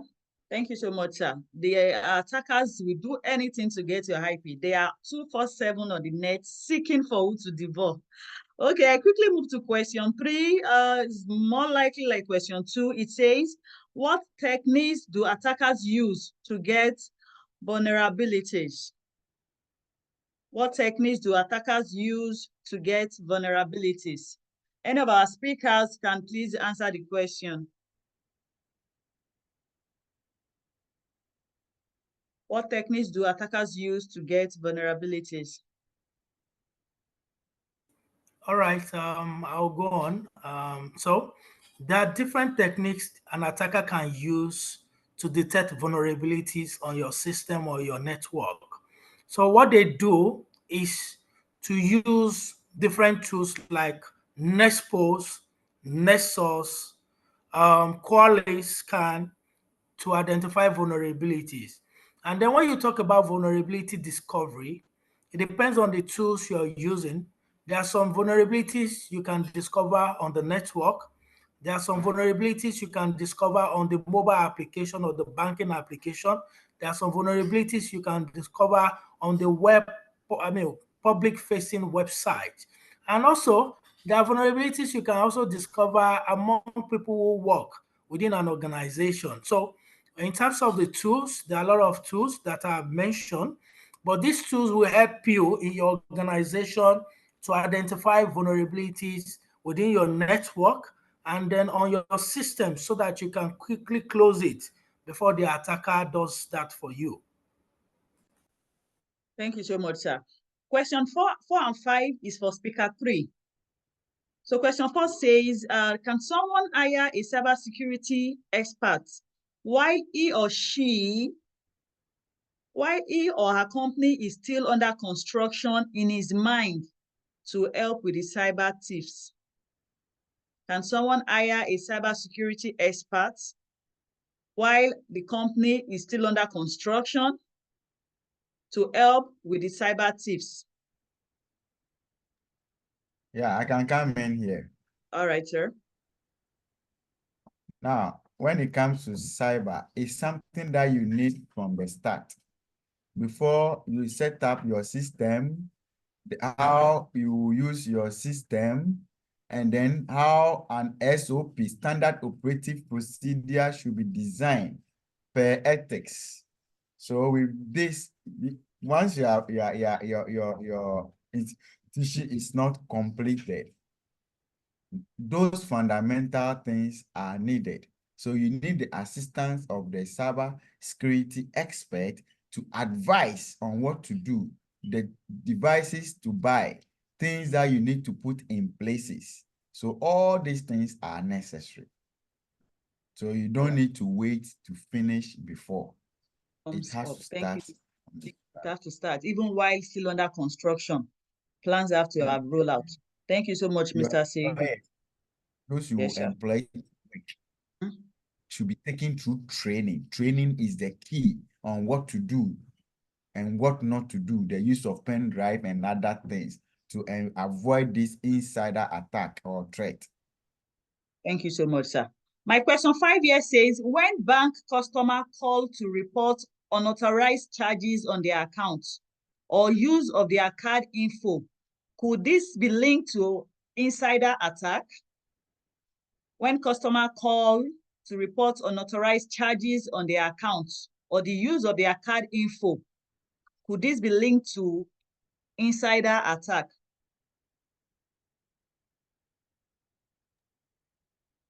Well, I can say something, maybe my colleague can also add. Okay, sir. Now, it's not necessary. It doesn't necessarily link to an insider attack because we know we have this malware and all those things there that can also play another role in that regards. So it not necessarily, it can be an insider, but it can also be the fact that you might have invited some malware into an environment that has, given your access to another fraudster. If somebody has something to add, that's a little.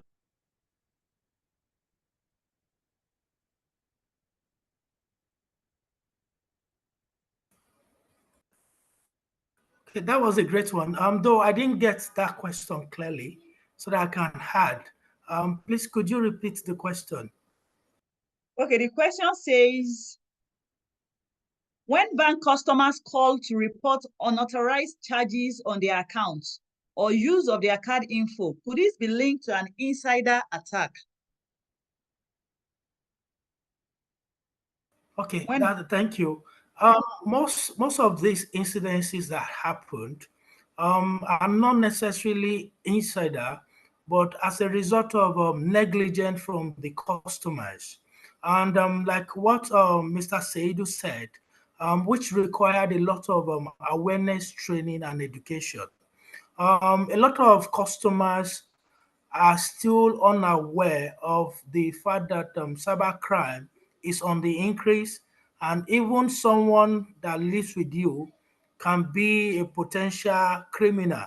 So, and also the power of their information. So, they need to be more aware. So, sometimes they keep their ATM in different places. Sometimes they write their PIN number or their password somewhere else that is not secure, which someone else can easily misuse. So obviously, most of these are not perpetually, initiated internally from the bank. It's actually from the customer side. And we've had incidences whereby a lot of investigation were done, and this was eventually captured that the problem came from the customers and the customers' neighbors and friends. The negligence on our part. And I'll add something to Yemi's comment. We also have this kind of document security. Those who just discard their document and put them in the dustbin and then they throw them away. There are people who also, we call it baller, the garbage dumps. They look through documents, and when they see some documents, they make good use of it. So let's be aware of that. Thank you so much, sir. So we should watch out for negligence around us and laying down of unnecessary documents that should be protected. Thank you. I have just 2 more questions to go. Question 6 says, this question 6 is for Mr. Seidu. He said, is it possible to recover a cryptocurrency? Is it possible to recover a cryptocurrency? Example, Bitcoin that was sent to a wrong wallet. If yes, what step-by-step action should be taken to recover the money? I take that again. Is it possible to recover a cryptocurrency? Example, Bitcoin. What that was sent to a wrong wallet? If yes, what step-by-step action should be taken to recover the money? Over to you, sir. Thank you very much for the question. Yes, it is possible. And then we have tools. We have the open source tools, and then we have the licensed tools. I can mention one of the open source tool, that is, we have the chain analysis tool. That is a chain reactor. So when you report, that is the steps. You need to report, and then the address. We use addresses to send crypto. So the address that you send the money to, you can just report. You see, and that address has an exchange, right?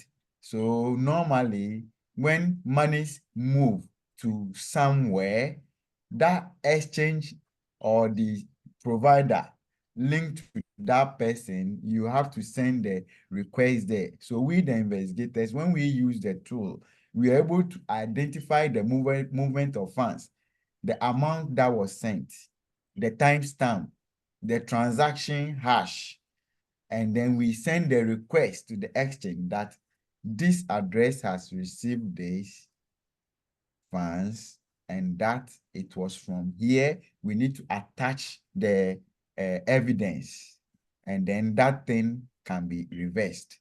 There was a case where somebody's wallet account was hacked and funds were moved. So we wrote and then now they are in the process of reversing the monies back. But before you do that, we call something administrative freezing order, where we write for that wallet to be blocked and the money there should be frozen, or the money should be blocked such that it can be moved back.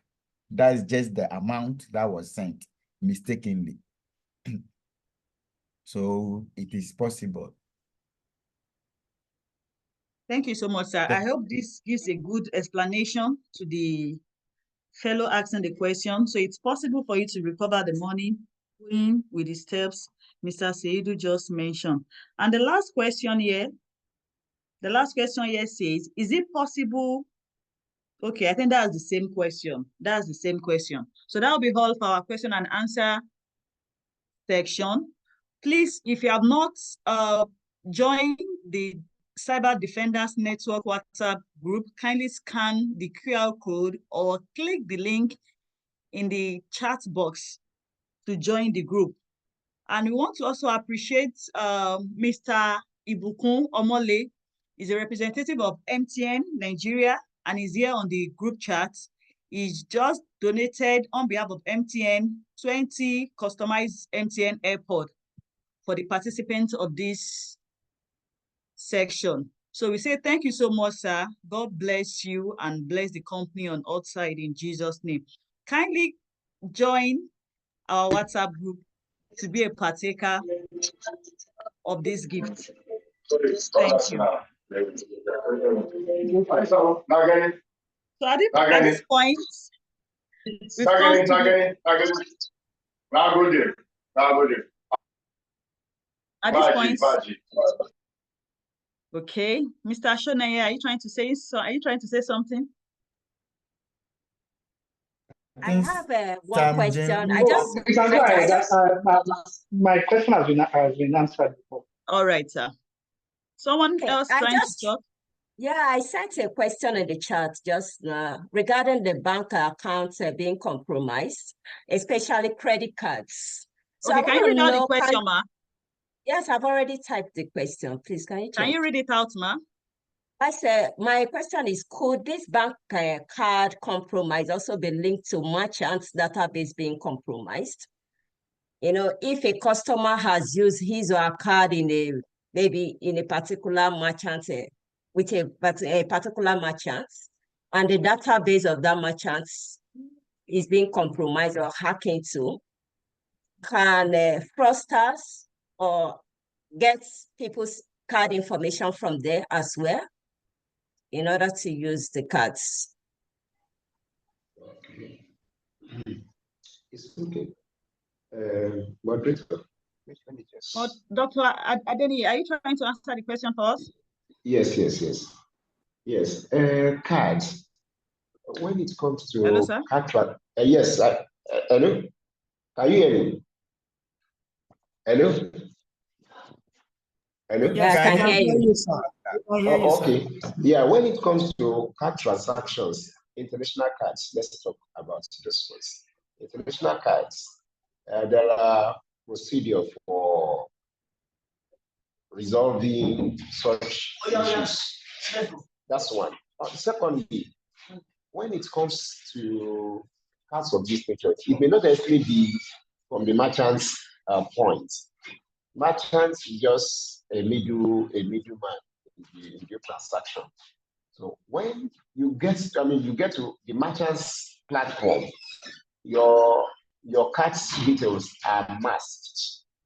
Maybe the best you could see will be the last four digits.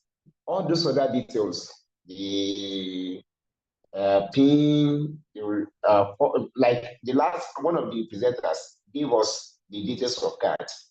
They have what they call the PIN, they have the customer's identifier and all that. All those things will not be seen by the merchants.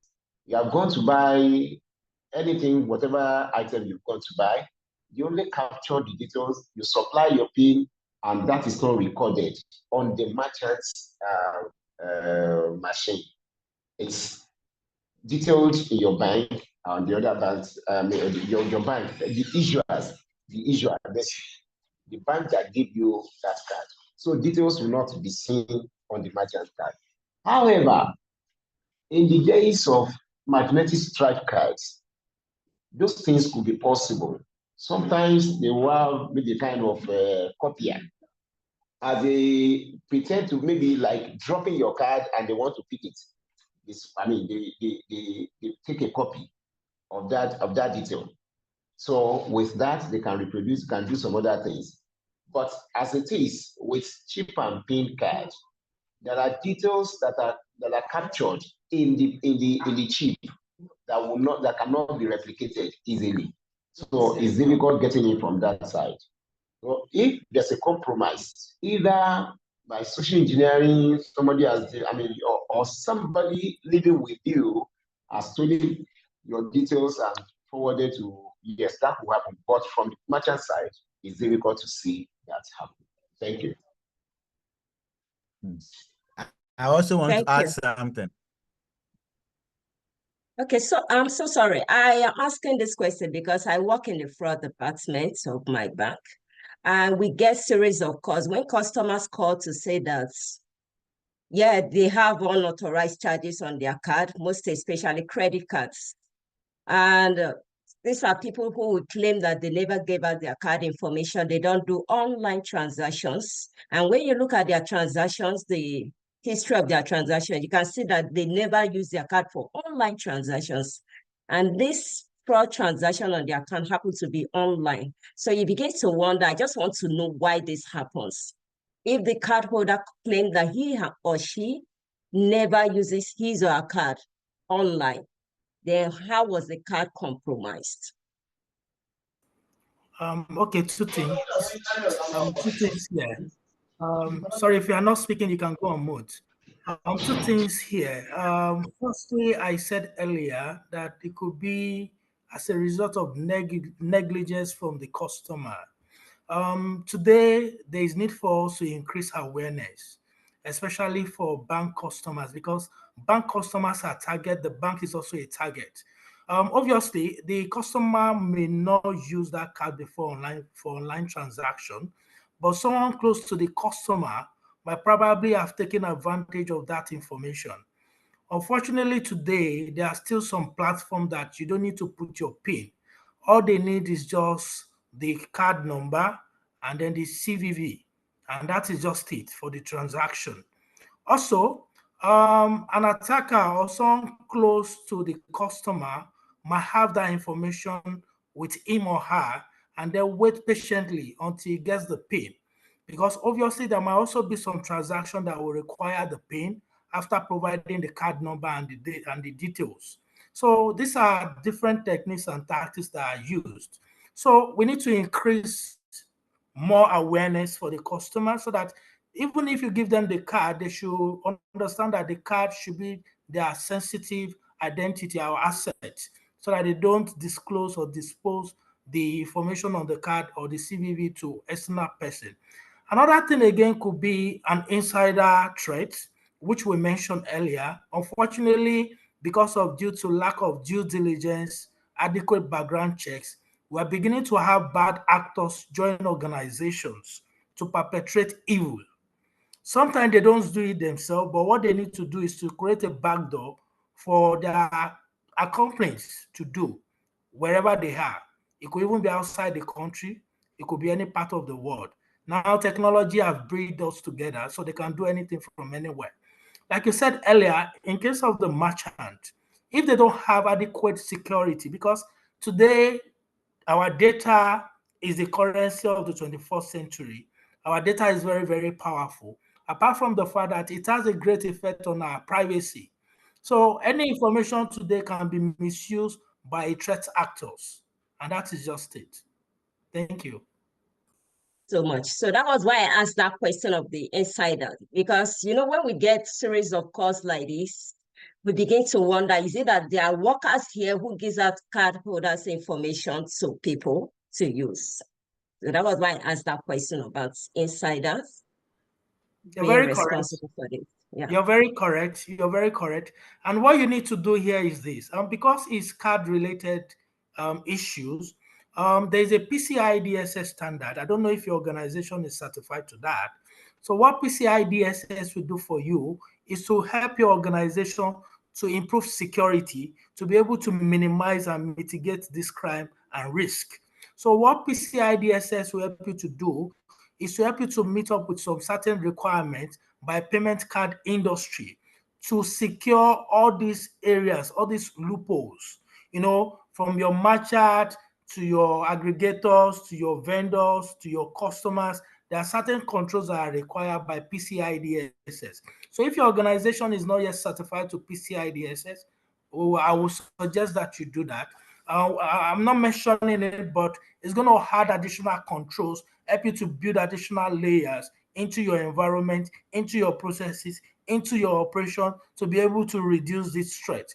However, the HR needs to step up to ensure that adequate background check is done before bringing in any new employee. And also, you must separate that particular unit that is responsible for managing customer card information from other departments.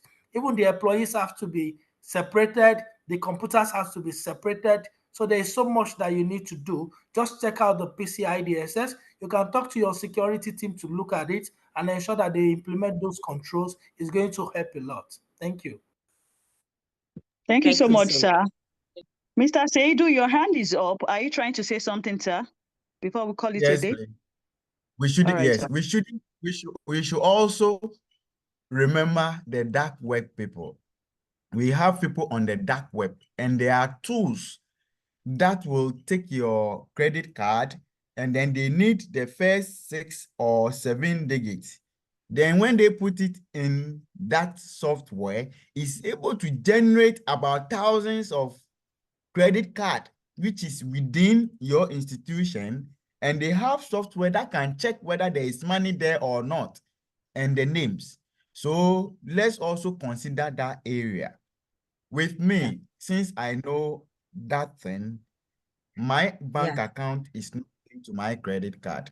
I have prepaid credit card, where if I want to do something within this week or shop within 3 days, I push money there and make sure I make use of it. That is my procedure.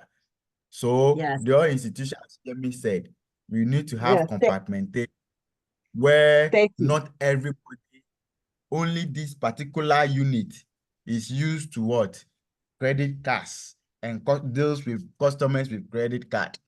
Not any other unit should do that. And then remember, your CVV and your number, when you shop somewhere or online, you should note that you are not the only recipient of your or the owner of your credit card. Thank you very much. Thank you so much, sir, Mr. Seidu. It's been an amazing session. It's been so great to have each and every one of us on this platform. And today's session has been a great one, a lot to learn and unlearn on different parts of security. A big thank you to all our speakers. We are so happy to have you share from your pool of knowledge with us. And we say thank you to Mr. Yemi, the convener and the president of Cyber Defenders Network. Thank you so much, sir, for bringing up such an amazing opportunity to learn from your network, from your circles of network. Okay, we'll be calling it a day now, but before we go, our disclaimer once again this afternoon. For all we have learned here, everything we have learned about hacking, the bad boys, the bad army, the boys in the dark, during today's session is not to lure us into being part of the bad army, but to keep us on the defensive side. We need to be ahead of the cyber attacks, and let's know to keep the cyberspace safe. It is not for our government alone, but also our responsibility to make the cyberspace a safer place. Thank you so much, everyone, for being part of this. It is a great one. Thank you so much. Don't forget to click on the QR code to join the Defensa Network WhatsApp group. We'll be announcing the winner of the vouchers on the platform. Also, we have AirPod, customized MTN AirPod to be shared among the participants. So you are doing yourself a great advantage by being on that platform. Thank you so much, everyone, and have a beautiful afternoon. Thank you, Madam. We've some of us have we tried to join, but then it's not yet approved. Okay, the admin will do that right away. Thank you. Thank you, sir. Thank you so much. Have a wonderful day. Please help us join, add the question to the WhatsApp group too. Some of us are just joining. Yeah, they're going to pick it up. The admin will do the necessary. Okay, thank you. Thank you so much, sir.